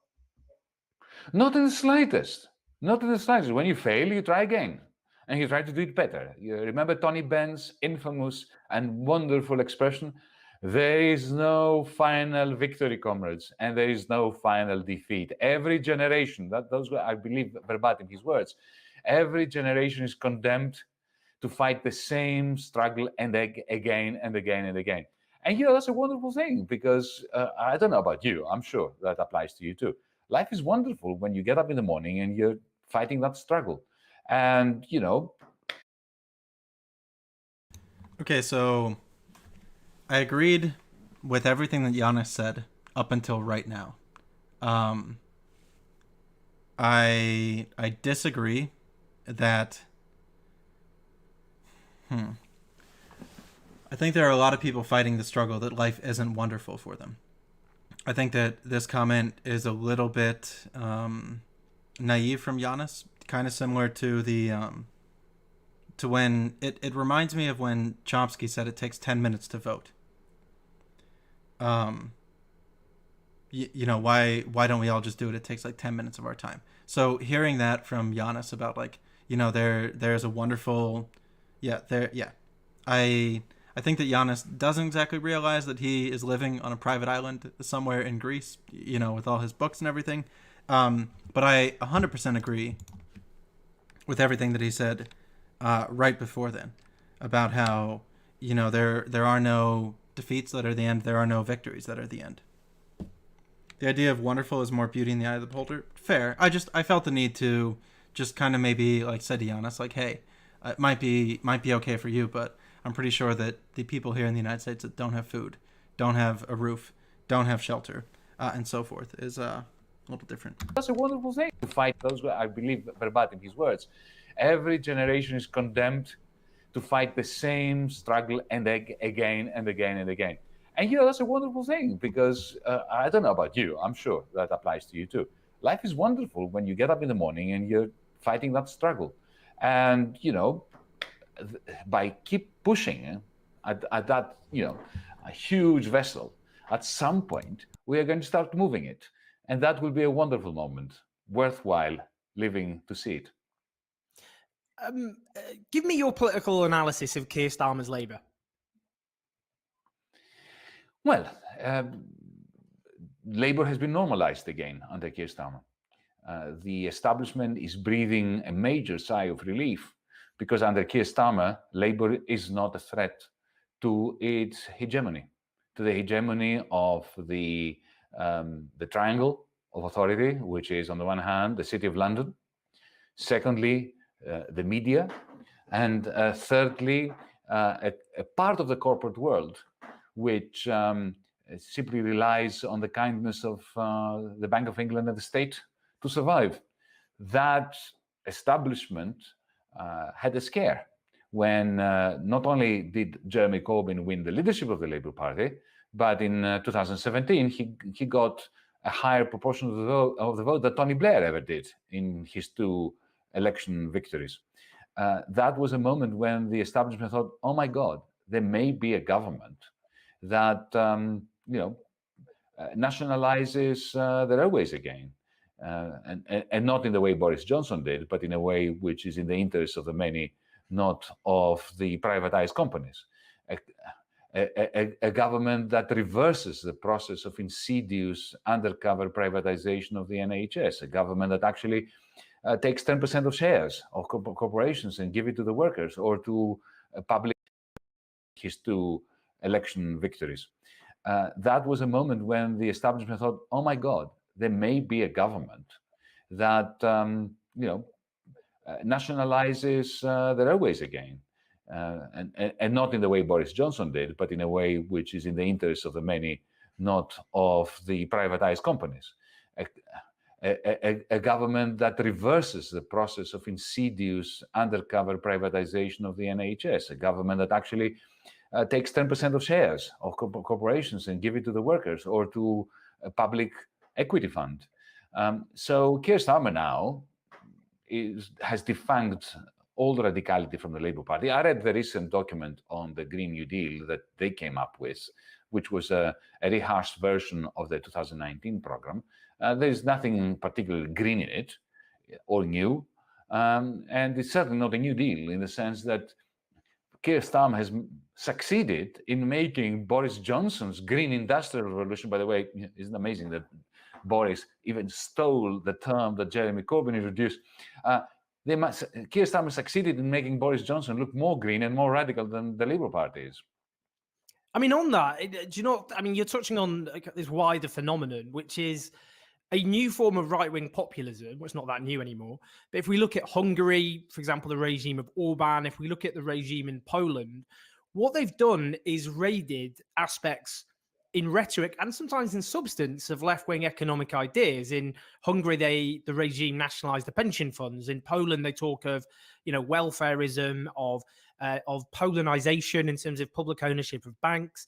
As you say, in Britain, we'll talk about what will come next after the pandemic, but they're raiding things like the Green Industrial Revolution. They didn't stand on a platform of austerity in 2019, unlike Theresa May and David Cameron. What is that political phenomenon? How dangerous is it, and how do we fight it? This is a very, very good question. I'm interested to see what Yana says because I think it's one of the most important questions to be asked. I'm very beyond thrilled that Owen asked, and I can't wait to hear what he says. We forget, Owen, what fascism was. Fascism in the 1920s and 30s was a movement, the purpose of which was to offer a new social contract to the working class. So when Benito Mussolini stood up on his soapbox and addressed the public in Italy, he said to them that the time when the ruling class was treating you like cattle is over. Their impunity is over. Vest in me dictatorial powers. Make me the overlord. Give up on the right to unionize, on the right to elect your representatives, and I shall make you proud again. And that includes giving you a guaranteed wage, which is much higher than what you have now. Let's not forget that Benito Mussolini was the first European leader of a government that introduced a universal pension system. It was not the Labour Party in 1945, it was Benito Mussolini. So I will look after you in a kind of patronizing, paternalistic, authoritarian way. I will make you proud to be Italian again, or British, or American, or Greek, or whatever, right? I'm going to turn you against, the Jew, the gay, the lesbian, the riffraff, the German, the Greek, the Muslim, it doesn't matter, the other, right? Whoever the other might be. We can invent others as well. And so this is it. I will empower you with more money and nationalist pride, and you will empower me with all political decision-making on your behalf. Now, that's what Mussolini did, and this is what the Hungarian government is doing. It's what the Polish government is doing. It's what the Greek government is doing as we speak, because I have some bad news from this neck of the woods. Greece is the third illiberal democracy, using Orban's term. For a year and a half now, we had a right-wing government that took advantage of the fact that Syriza had, effectively betrayed all its promises to the people of Greece. So the right came back in.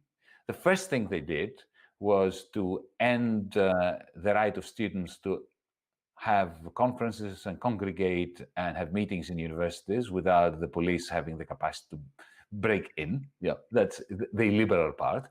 At the same time, a major backlash against refugees, against anyone who's brown on the street.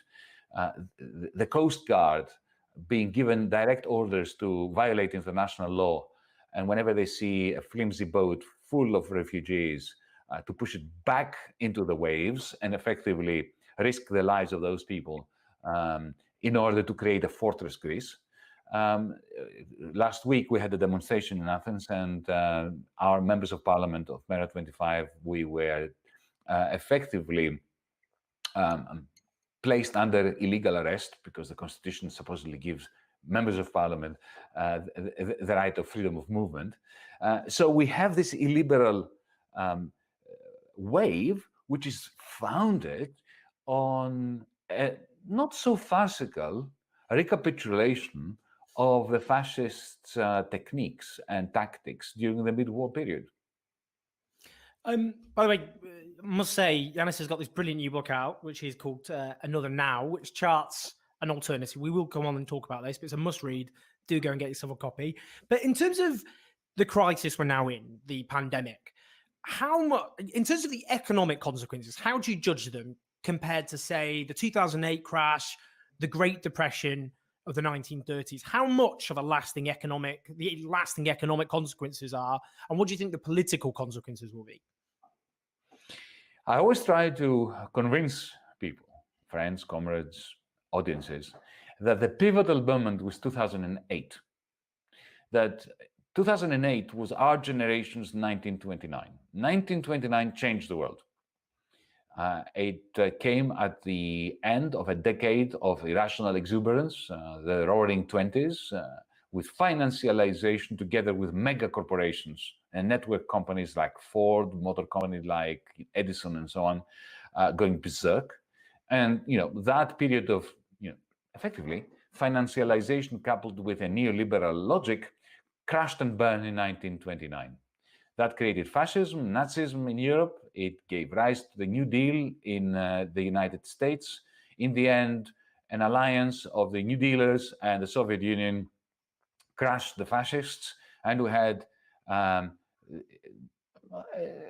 about 2 decades between 1950 and 1970 of the golden era of capitalism, because capitalism effectively was planned. It was placed under very strict restrictions on what bankers could do and what they could get away with. Banking became very boring, plain vanilla. That system was overthrown in the early 1970s, and we had a second period leading to the new 1920s in the 1990s and 2000s. And that led to our generation's 1929, 2008. And then what happened was quite astonishing. You had, unlike in 1929, when the Federal Reserve, the central banks didn't know what to do and did nothing, in 2008, 2009, the central bankers of the world and our political leaders, led by Gordon Brown, in fact, in April 2009, in the summit of the G20 that took place in London, they coordinated and they together put the printing presses of the Bank of England, the Federal Reserve, the European Central Bank, the Bank of Japan, the Bank of Sweden, and so on, all together. They were churning money as if there was no tomorrow, giving it to the financial sector.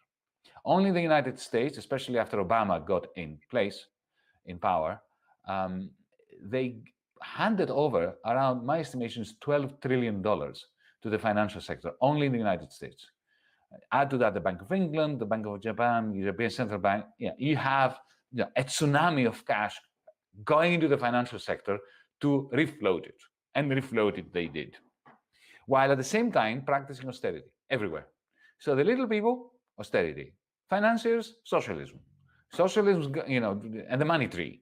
They're accusing the socialists of having invented the money tree, but they actually created a gigantic money tree going all into the financial sector. Now, the reason why am I saying this in the context of your question about COVID-19 and the pandemic? Well, because COVID-19 came and joined forces with a process of stagnation that started back then in 2009. All this financial liquidity created a magnificent growth of asset values, share prices in the stock exchanges, but never translated into serious investment in good quality jobs and the green transition, which society and the planet needed. So between 2008 and 2020, we had this remarkable incongruity. The largest amount of money in the history of capitalism circulating in the financial system, savings, if you want to think of it simply, and the lowest level of investment in jobs and the green transition and technologies compared to the amount of liquidity available. Now that chasm, disconnection between the supply of money, because this is what I'm talking about here, and the demand for money for investment purposes, when supply is much greater than demand, the price of the thing keeps falling. The price of the thing is the interest rates. That's why we have negative interest rates. Now, this may sound a bit technical, but it's not really. What this shows is that we have a situation where capitalism has more or less transcended itself. Profits, very low. Dividends, very low. Investment, very low. The wealth of the capitalist, gigantic. So you have this strange phenomenon. That was before COVID-19 came. So people out there, the middle class, in the United States, in Britain, in the European Union, they could see their children were going to have a much worse life than they did. So that created discontent, anger, that fueled nationalism. It fueled, Brexit, Trump, Orban, and so on. At the same time, you had corporations that didn't really need to make a profit in order to survive, in order to do well, because they could take money from the central bank, go to the stock exchange, buy their shares. The share price would go up. Their bonuses depended on the share price. They were laughing all the way to the bank, literally. And then COVID-19 comes.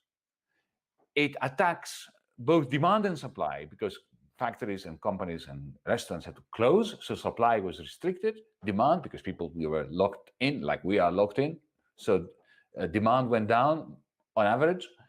And what did governments do? The same old. They printed more money, gave it to the same financiers. The financiers gave it to the same corporations. The corporations bought back more shares, but didn't invest. So my view of COVID-19 is that it is a turbocharger. The existing crisis of capitalism from 2008, this secular stagnation that started in 2008, has been turbocharged by COVID-19. So that's the bad news. The good news is that people can now see that government has a lot of power. They can tell you you're not going to step out of your home. I mean, I'm not against the lockdown because we need to contain the pandemic, but up until 2008 or 2020, to be more precise, most of us, even speaking personally, we thought, okay, now, what power does the prime minister have? What power do the ministers have? All power is invested in the City of London, in the Royal Bank of Scotland, Goldman Sachs, and so on. But now people can see, including ourselves, how much power the state has. So, maybe a combination of our analysis of this socialism for the few and austerity for the many, with a realization also of the immense power that the state has acquired during COVID-19, is going to make us a bit more ambitious about what we can do with power in order to empower the powerless. In terms of the European Union, I mean, a question Professor Stephen Keen wanted me to pose to you. You may know him; he's an economist who predicted the economic crash back in 2008. But he asked, do you see any prospect for the overthrow of the EU fiscal rules because of COVID, and what are the prospects for European level treasury after it? And more broadly, I suppose, what is the impact of this crisis going to be on the EU and the Eurozone in particular? Well, hi, Steve. Steve is a friend from a very long time ago. Look, it all depends on Germany. So, for the benefit of our viewers who are not au fait regarding the economics of the European Union, we are all in a kind of straitjacket imposed by the rich countries, by the surplus countries. So, Italy cannot spend more than a certain amount. Greece, the same thing. Austerity is institutionalized as part of something called the fiscal compact. Effectively, when you hear the words fiscal compact or fiscal rules in the EU, this is, the institutionalization of austerity for the many in the European Union. Now, they had to suspend that. And they had to suspend that, of course, because, we are now in a precipitous fall. So it's impossible to ask the Italian state at the moment, or the Greek state, or the Spanish state, or indeed the German state, to balance their books when the private sector is in free fall. So because the German regime, establishment, government, call it whatever you want, had to relax the fiscal rules for themselves, they had to relax them for Italy, Spain, Greece, and so on. So the 10 trillion euro question is, when will Berlin manage to balance its books? The moment Berlin manages to balance its books, the email will come out from Berlin to Brussels and say, okay, we're back in fiscal compact territory. And then an email or a telephone call will go from Brussels to Rome, to Madrid, to Paris, to Athens, saying, we're back in austerity mode. And that is going to be such a tremendous shock to Europeans, because as we are getting out of the pandemic and some businesses start breathing again, austerity is going to hit us, and it will be disproportionate, because the fiscal deficits will be much greater in a place like Greece or Italy that have been hit much harder due to the flimsiness of our public health systems, of our economy, of our industry. We are going to have a lot more balancing of the books to do than the German government does, which means a lot more austerity in the countries that have been hit more by the recession. So the centrifugal forces tearing Europe apart are going to be multiplied and reinforced by what's coming, unfortunately. In the United States, Donald Trump's obviously he's gone. I think we can safely say Joe Biden is now going to assume the presidency. We don't know where things will stand in. It's not over yet, by the way. Misrepresentation there from Owen Jones. I don't think that it's over yet. I think there are a lot of signs pointing toward a Joe Biden presidency, but I would say that it has not come to pass yet. We continue. In terms of the Senate, probably though the Republicans will maintain control. But nonetheless, what's your analysis of where Biden's administration, what political course is it likely to pursue? And now there is a US left, the so-called squad of progressive members of the House of Representatives now expanded in the recent elections.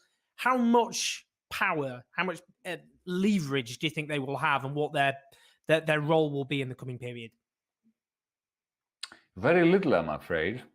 And the reason for that is that Biden won. Thankfully, Trump is out. But he won without controlling the Senate, and by losing seats in the House of Reps. So, remember, Biden did not want a Green New Deal. Biden does not want Medicare for all. Biden does not want to confront China or other countries regarding climate change. He has all the right rhetoric about it, but he's in the pocket of the big business in the United States. Interesting that Giannis said, quote, confront China and other countries on climate change. I've heard him defend the One Belt, One Road initiative. I'm surprised that he would throw that kind of shade at the Chinese energy sector when, from my analysis, China's at least doing okay on their transition. I digress. We continue. Regarding climate change, he has all the right rhetoric about it, but he's in the pocket of the big business in the United States, Wall Street, ExxonMobil, all those companies.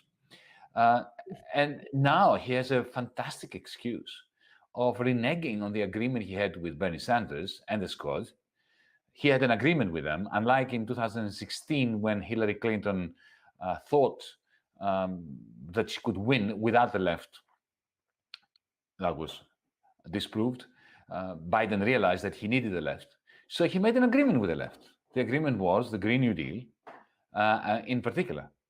But now that he doesn't control the Senate and has even less of a majority, a smaller majority in the House of Representatives, I know for a fact that he has already turned around to the squad, to the left, and said, folks, now I have to do business with the Republicans. And he's reneging on these agreements. So our comrades in the United States need all our support to keep fighting the good fight. I very much fear that the fact that, effectively the United States government is on automatic pilot. This constitution of theirs, which ensures that, more or less ensures that no one is actually in control of government. You have the White House moving in one direction, you have the Senate moving in another direction. Effectively, it will be business as usual. This business as usual is going to mean a long recession in the next year or two. And who's going to take the blame for that? The Republicans are uniting beyond belief under Trumpism, not Trump, but Trumpism. They have this false sense, but a very strong sense that they were being robbed, that they were robbed during the election. The Democrats are split between the establishment. Good afternoon, and have a nice lunch, Mr. Seattle. How are you doing? Grimace, good to see you. Thank you for bringing your team over. I did not get to see your stream this morning. Hope that it was going well for you. I am currently 31 minutes into a video from Yanis Varoufakis. We live under something far worse than capitalism. And actually, Grimace, as a person who is not far to the right of me, but slightly to the right of me, I don't think that you would disagree with this characterization. I think that you're, I would say, if I had to throw a politician your way, Elizabeth Warren, or further left. I'd actually like to chat with you sometime about to continue our talk that we had a little bit the other week now, with Tiberius D. So if you'd ever like to get together to do that, I am around. China tech for solar wind will be 100% his biggest fight. He'll be accepted to accept it all.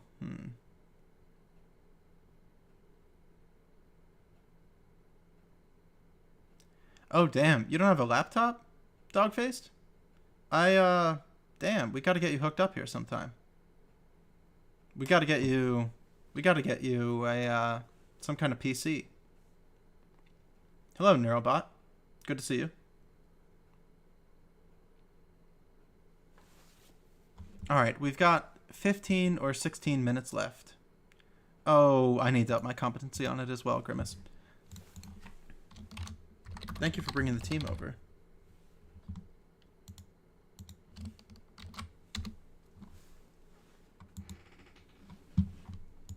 And representatives, the representatives of Silicon Valley, of big business, Actually, I guess I should say hi to people who are coming to the stream. Hi, I'm Touring News. I'm your new host at the moment. I talk a lot about I'll just say global politics, macro monetary systems, energy, climate change, anything that is like on an international scale that deals with geopolitics or geoeconomics or any of these kind of things. I'm pretty interested in talking about stuff like this. So I appreciate you sharing some of your time and coming over. Hello, Stray Bog. Thank you for the follow, and thank you, Mon Judo, as well.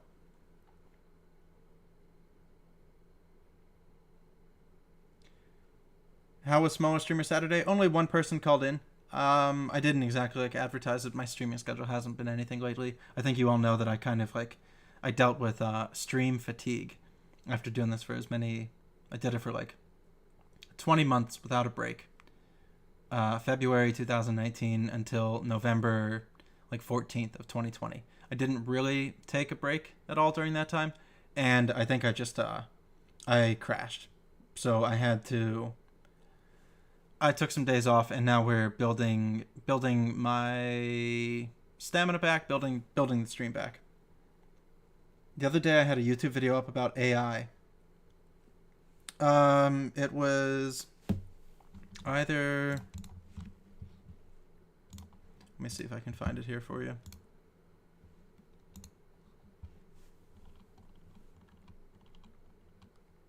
Oh, I watched too much YouTube. This wasn't even long ago, was it?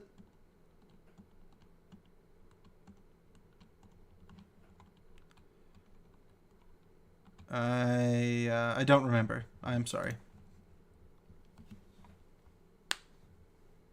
It could have been Laurent somebody with a J. Saber linked the video in.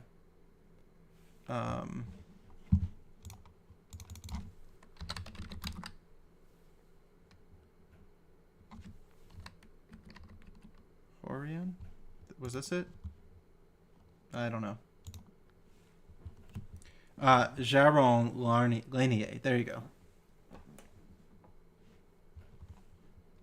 Okay, I'm going to rewind a little bit so we can go back in.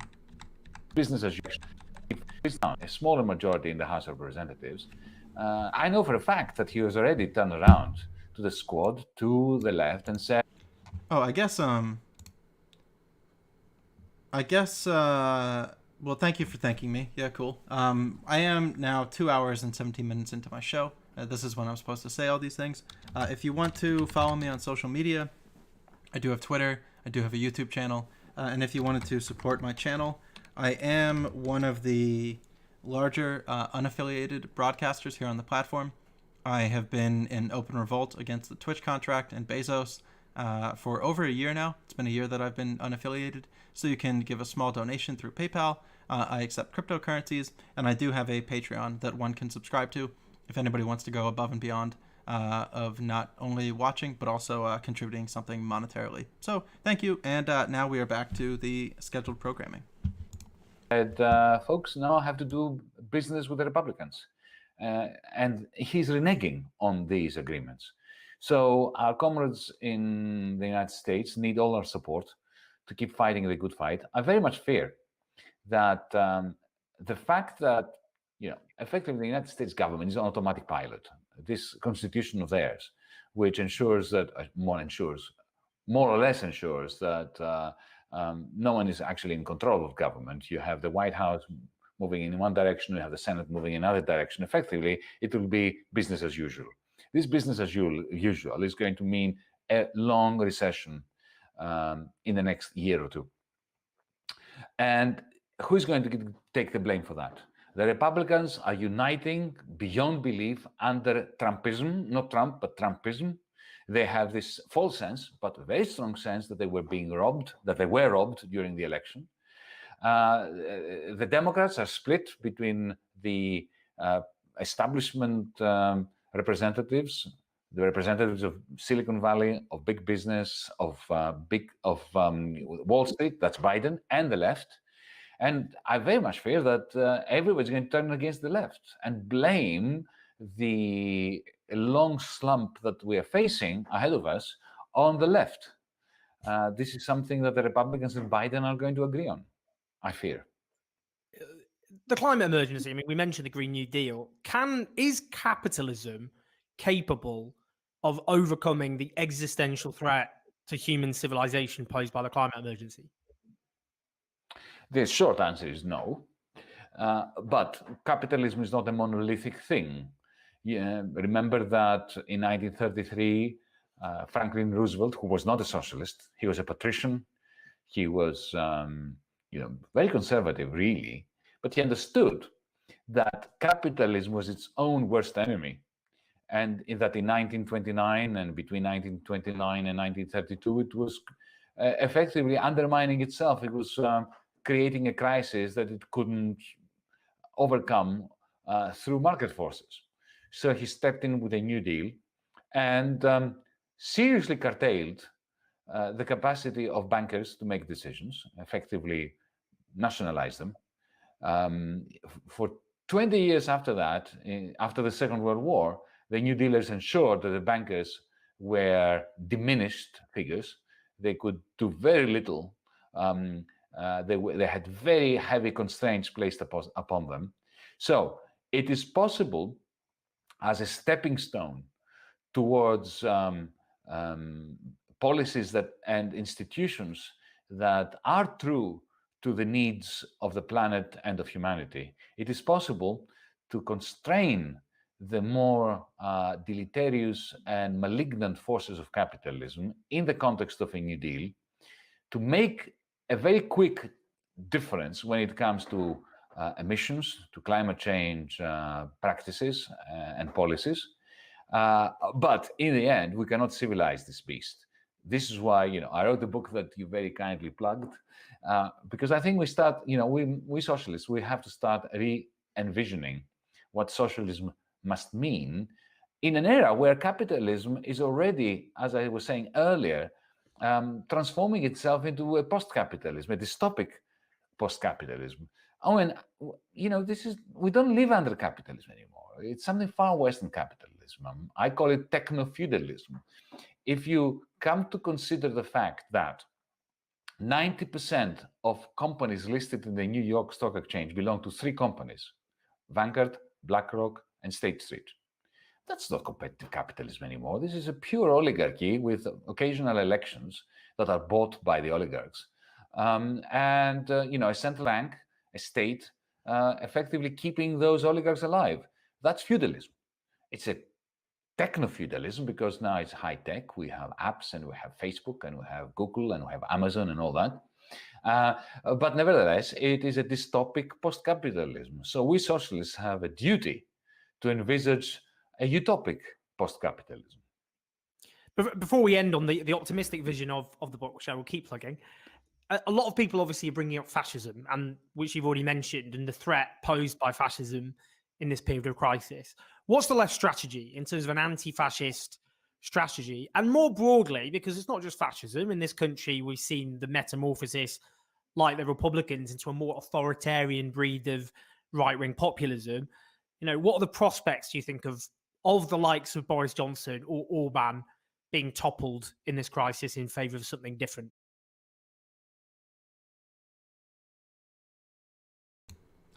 Thank you for creating an account 3 hours ago, seeking out my channel, thinking that you could catch me in a question, and wasting my time.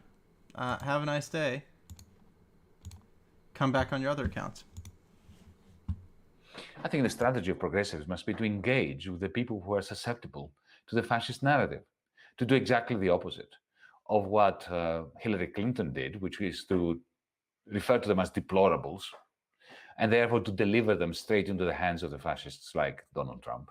It is to do the opposite of what the hard Remainers did in Britain, which is to treat those who voted for Brexit as if they were vermin in a zoo, and to engage with people, to understand that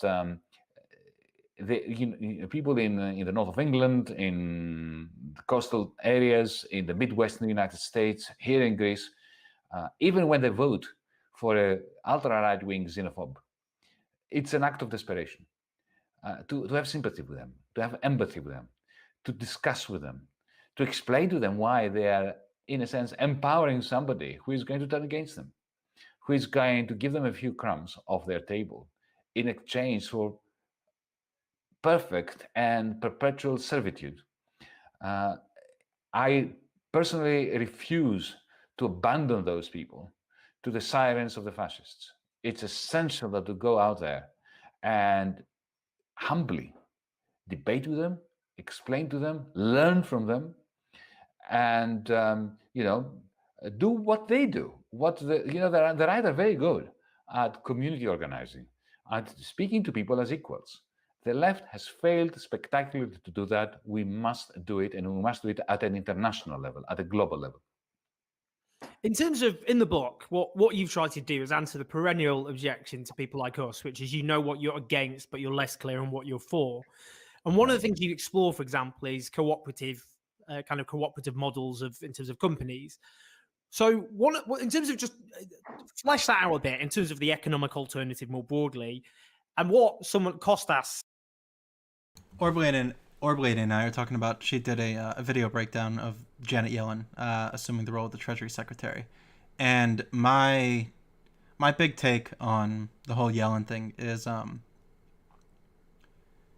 I am concerned for a new chimera of a deeper bond between the Treasury and the Fed building. I don't like taking someone who was already a Fed chair and now putting them in a similar position within the actual government, being the Treasury Secretary. So I am concerned about, I guess, more consolidation of power between the Treasury Secretary of the United States and the Federal Reserve Bank of the United States. I guess in ideal scenarios, that would be a good thing. If we were in charge, okay, cool. However, I don't really like them potentially getting into cahoots. And this is kind of where I am right now. I think that we're...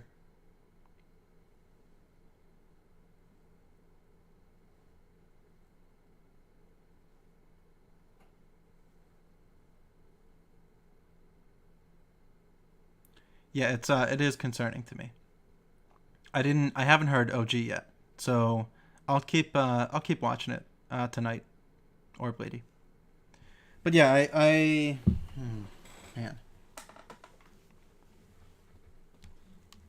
do I want the Fed to be independent or controlled by the executive?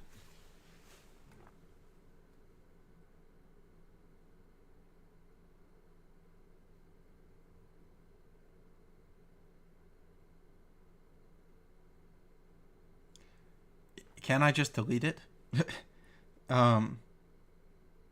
Can't I just can I delete the Fed?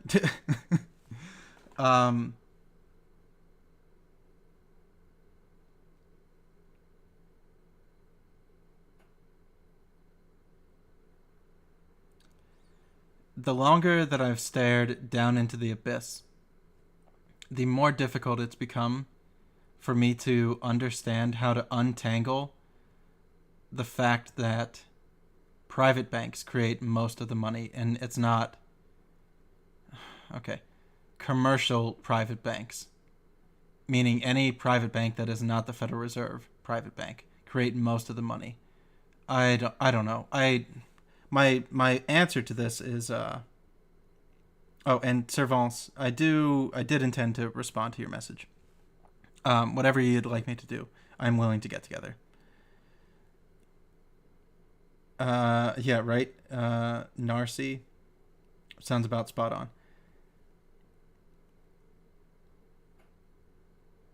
on. Again, all that I'm gonna tell you right now is get land, buy weed seeds, learn how to be a teacher or a nurse or HVAC, and begin to bunker in for the long haul. Is really kind of my, if anybody wants my investment advice or my opinions or anything, Discord whenever you have time. Okay, cool. Here, DM me on Discord, Touring News, #7953. If you all message me sometime and I don't respond, message me again. It doesn't bother me to get a couple messages from a person. I've just been at the end of my ability to manage stress in the past couple weeks. So I fell behind on, certain messages and so forth, but also just send them to me again.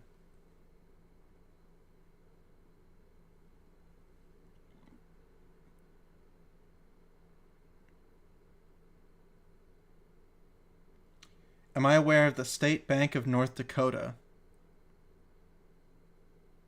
Is that the one that's trying to become a crypto bank? or are they actually just doing like a state bank? Are they the first ones that did a state bank?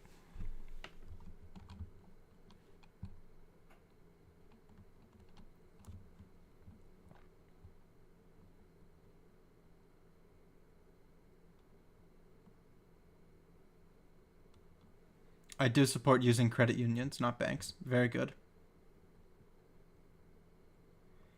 If we dissolve the Fed and put those tools in the Treasury, would it force Congress to be more proactive?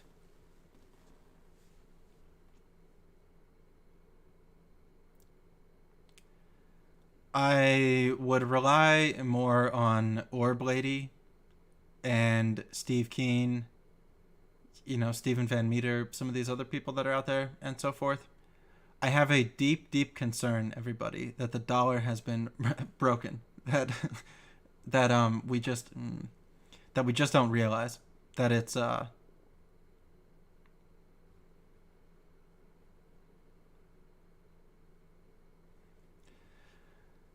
guess you're all here for my opinions these days. You're not here for the facts as much as you maybe once were before. I don't know. The lower that these bonds have gone, the fact that 5% of 30-year treasuries just got sold at 0.08% yield, going down closer to negative interest rates, going towards federal, digital accounts, going down to UBI, looking into like future liquidity and or the bigger issue would be solvency problems for all these zombie corporations. I can't exactly tell you what's going to happen, but I can tell you that if you buy weed seeds, you're probably going to survive. I'll pause there to come back to chat.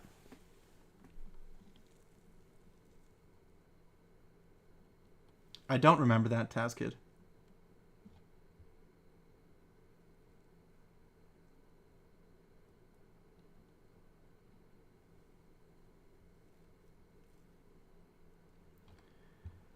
How are the feelings on my general econ theory awareness? Comfortable enough to theory? Yeah, maybe if you got something, go ahead.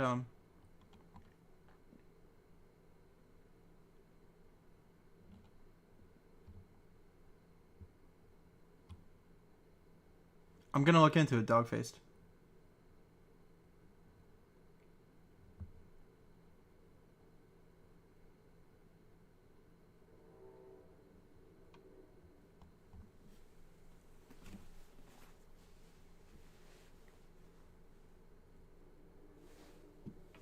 Yeah, you do want facts and opinions, for sure. You're gonna all start to think that I'm gonna sound like a prepper. I'm curious to think no, I don't think the euro can be saved. No. Very, very simple answer. I was a bear on the euro before COVID-19. I'm a bear after COVID-19. Germany is just waiting for that to collapse. Germany is sitting with their feet kicked up on marble desks or mahogany wood desks or whatever you can make desks out of. No, I don't like the euro. Now, can it survive? Like, what's your actual specific question? Do I think it can be saved? Is it strong enough to weather? Do I think it can be saved?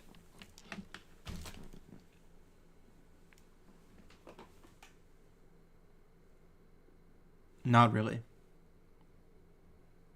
No. I mean, we were just listening to Giannis right now. The austerity that's coming next year is going to be the biggest on the nations in the European Union that were hit the hardest. So, and it's the same here in the United... okay. I'm going to make a comparison. We can agree with it. We can disagree with it. We'll agree that I am taking some leaps to make my comparison work. But try to go with me. I view the European Union the way that I view the nations within the European Union, the way that I view the states within the United States. I think that you have too many regional differences, that the ability to not be able to kind of print your way out of something is going to lead to problems for both of those areas. You're going to have problems in the European Union because Italy, Greece, Belgium, whoever, they can't just, boom, create like deficit spending when they need it. In the United States, in Pennsylvania, you can't just deficit spend when you need it. So I kind of view them both in pretty similar cases to one another, where you're coming to your insolvency crisis. You can keep pushing it, you can keep kicking it, but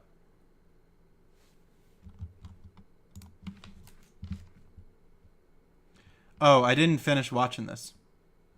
No, I didn't. I actually never watched Princes of the Yen on my channel. I've actually never watched it.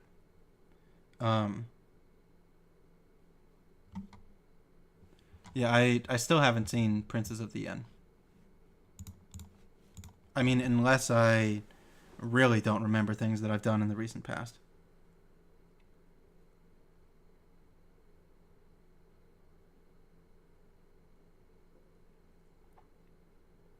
I'm trying to think how they could save it. I mean, they're at the zero bound. They're negative in some rates. You can get negative mortgages in some places. You've got income inequality everywhere. You've got different. I don't know. I don't know.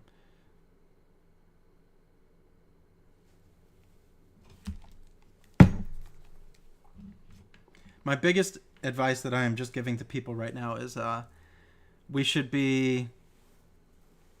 we need to protect ourselves economically if possible. I'm going to go down like a rant again, but I think it's time to evaluate, do we need Amazon, Netflix, and Hulu? Do we need to me right now is the time where it's time to tighten the belts a little bit, time to try to save money for yourself wherever you can. Put that money aside in order to deal with, a pending upcoming unemployment, a potential medical bill, a car payment, a down payment for like rent, or any of these kind of things.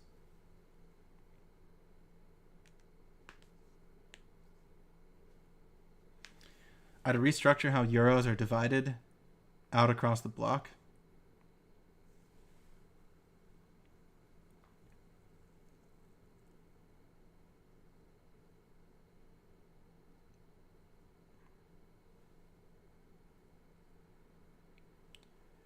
I agree, Orblady. It would be wonderful if they were doing that all this year, especially with all the homeless.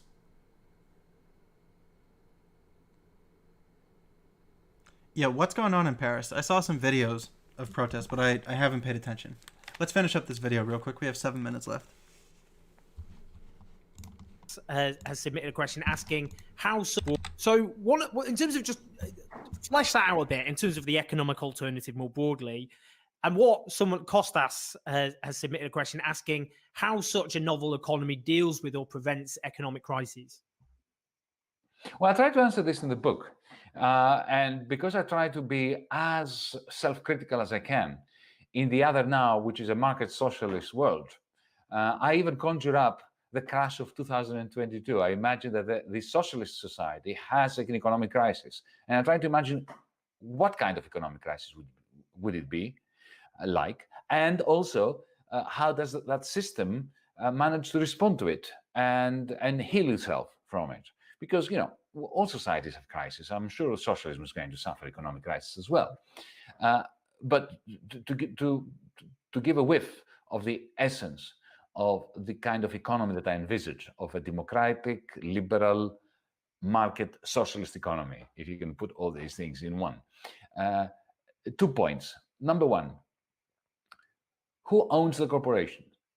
I envisage a world in which you get hired to work in a company, small, medium, large, doesn't matter. And the moment you enter, just as when you enroll at university, you get a library card, which you cannot trade, you cannot rent, but you can use.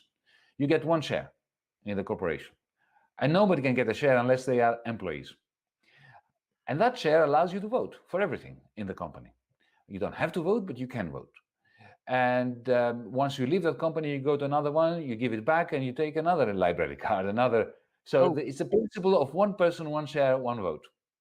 That doesn't mean that everybody gets paid the same. What it means is there has to be consent, democratic consent amongst members of the company for pay inequalities. We can all decide that, Kate needs to pay a lot more money because she's adding a lot more value to our collective, to our corporation. And if we don't pay her a lot more money, we will lose her. But we all decide, even the janitor and the secretary consents to Kate getting, twice, 3 times the salary that we get, the rest of us. So that's the moment you do that, you have no share markets, because shares are not tradable, like votes are not tradable or shouldn't be tradable, right? And secondly, imagine if the central bank, the Bank of England, in your case, opens a bank account for each resident, a free digital bank account. Suddenly, there is no need to have commercial bank accounts. If, in other words, you take out of the market system share markets and commercial banks, you end up with a market society that is post-capitalist and where power is not concentrated in such few hands, with, the greatest problem of this power being that it creates inefficiency and a tendency for the system not to be able to generate enough demand in order for people to be able to buy the things that society can produce. So finally, you've presented a very, a coherent, optimistic alternative. But we look back and make sure we're going to try and end on a wave of optimism here.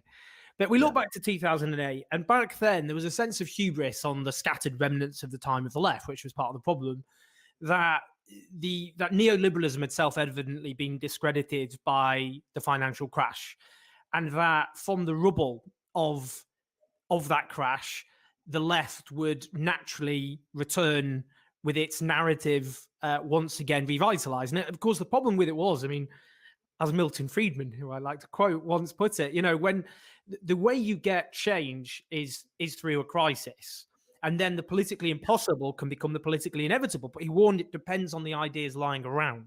And obviously in 2008, because the left had been so defeated, so much in retreat for so long, ideologically, institutionally, as a movement, social forces in society, that it didn't have a mass base and a coherent alternative. And the right wing, the neoliberals, did. They had their think tanks, well-funded. They had their institutions. They had the economists who dominated the academy, with the Keynesians purged over the generation before.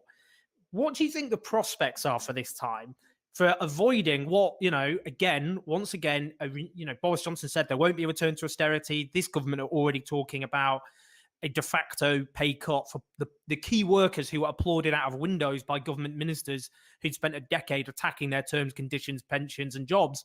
But what do you think the potential is for the left having a coherent alternative that can resonate with people to avoid with yet another round of austerity after 10 years of austerity that has ripped the social fabric apart of entire nations, not least Greece, but other places as well? What are the prospects? How do we go about it?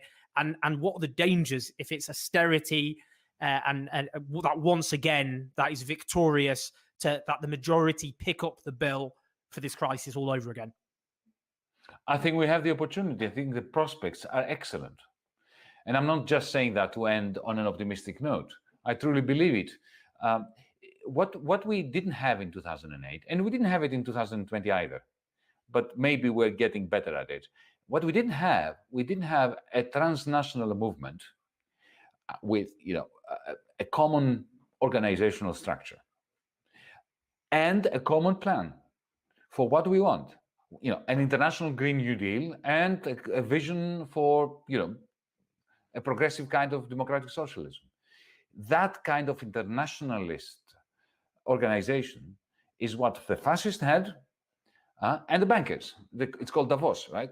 That's what Davos is. It's the Internationale of the bankers. They have it. They have the organization and they have the blueprint. We need that. We didn't have it in 2008. And we didn't have it in 2020. But the reason why I'm saying the prospects are excellent is because a couple of years ago, Bernie Sanders and I inaugurated something we call the Progressive International, which is this idea. And now, as we speak, we are fleshing it out together with, comrades like Noam Chomsky, like Arundhati Roy from India, Lula from Brazil, Jeremy and John are part of it, so are members of the Green Party, and so on. And we're doing this in Nigeria, in Kenya, and so on. So the reason why I'm optimistic is because once we put out that call, now we have 80 million members, or organizations whose membership exceeds 80 million.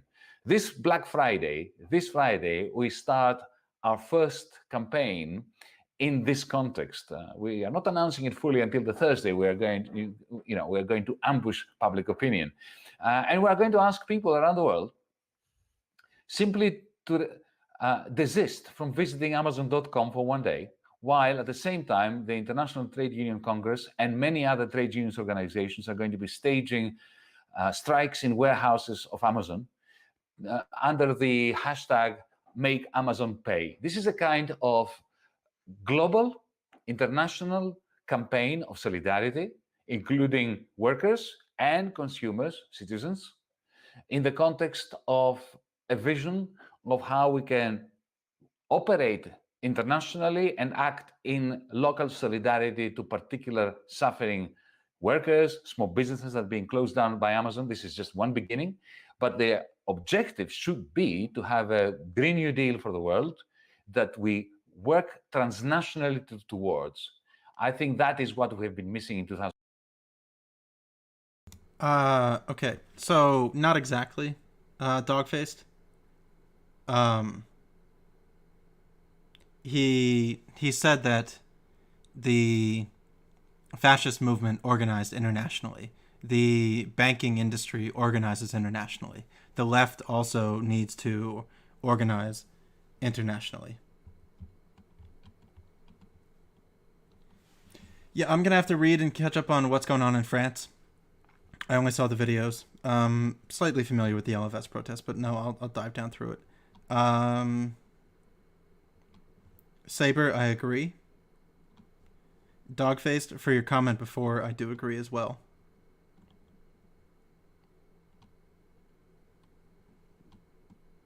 Germany has been protesting privatized housing for years. Didn't know that.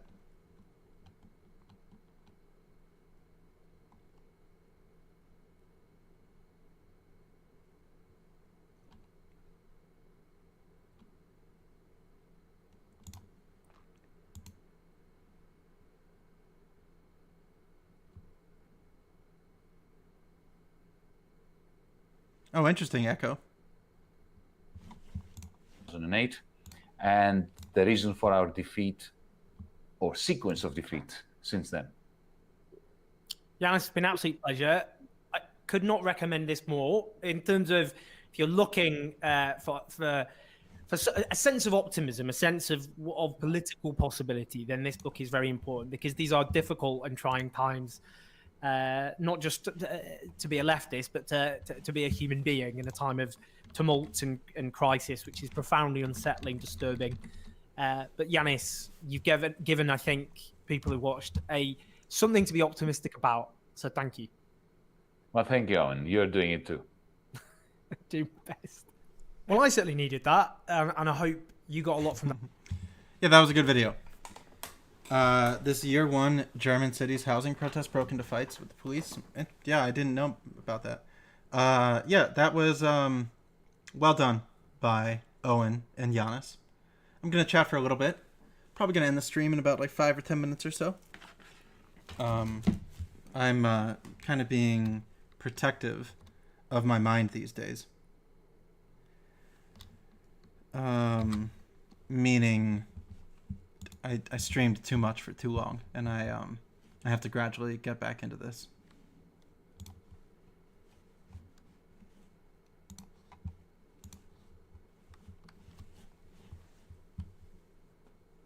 Oh, nice. Yeah, books are always a good thing to buy.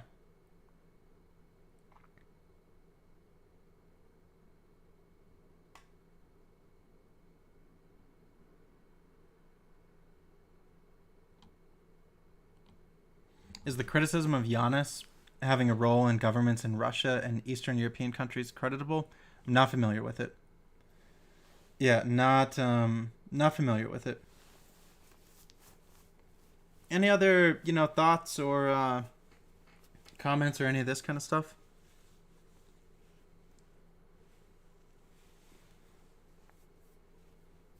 Wow. What a pose. Good video work too. Thank you, Orb Lady.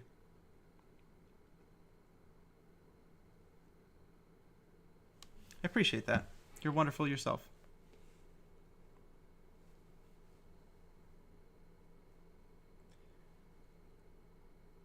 Oh, thank you, Emoticon. Yeah, I have been. I've been streaming a lot less, taking more time off, going outdoors more. Kind of doing what I need to do.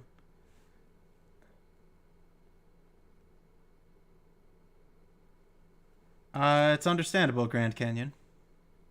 I can't help you, though. Neither can my stream. Well, actually, maybe you can. Look at that.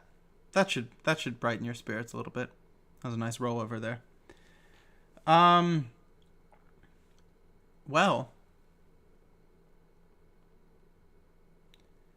Oh, I appreciate that, Dog-Faced. Are they getting better IRL? Well, I'm really concerned that I'm correct about, next year's austerity and, continued, pain and suffering for not only the population in the United States, but the international population as a whole. And, yeah, that's really what's been kind of making me grumpy. But things change, things pass.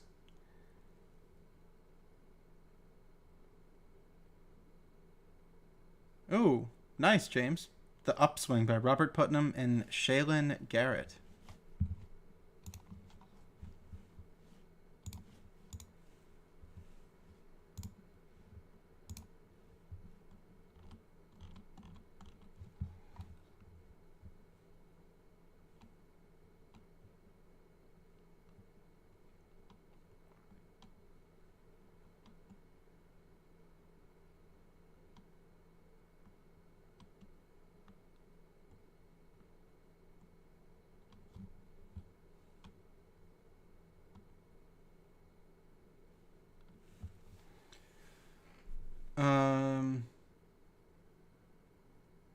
No, I have not, Tazkid.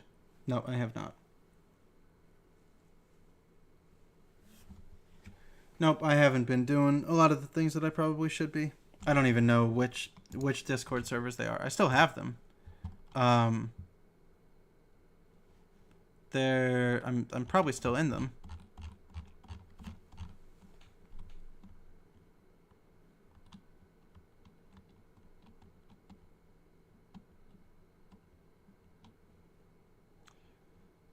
The Golden Horde? Is that one of them? No, I can't tell if it is.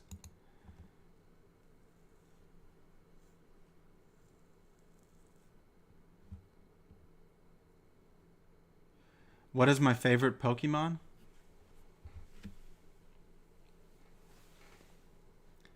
Man,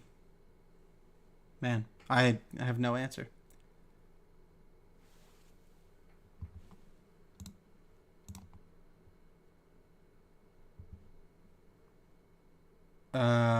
What I have to pick?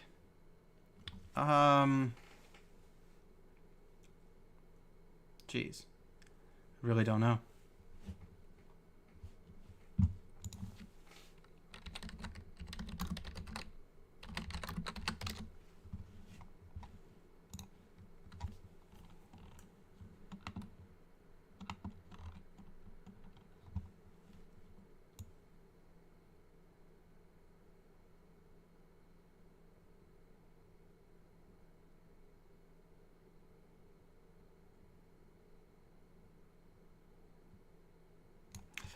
Yep, don't know. And I'm not going to be able to make a pick. All right, who are we rating? These are unique questions. What is the most, what's the most beautiful sounding language to me? Man,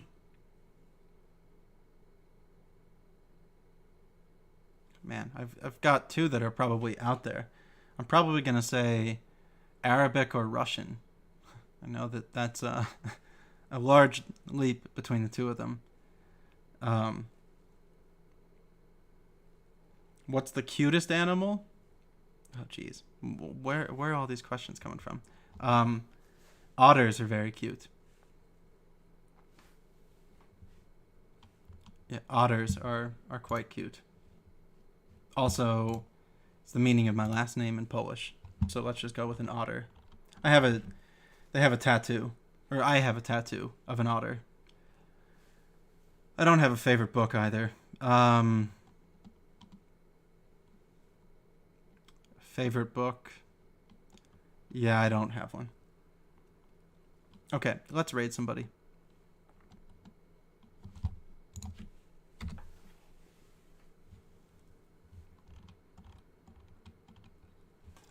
Yeah, you have a good day too.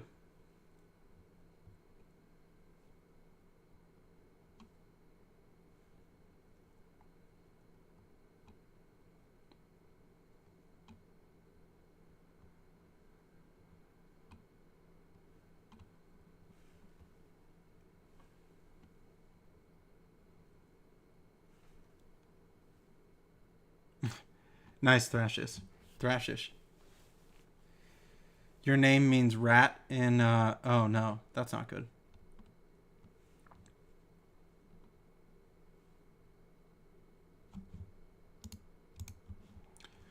Alright, I usually don't raid games. Who do... I wish there was somebody doing kind of like a deep political talk. I'm not really interested in the Electoral College at the moment. Not really down for theory.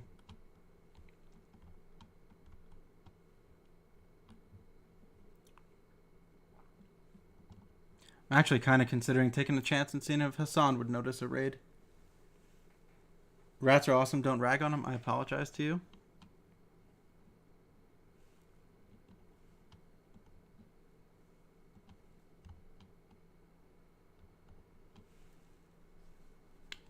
Dirtbag talking to, yeah, that's a good one. Talking COVID with Doc Midnight, that's a good one.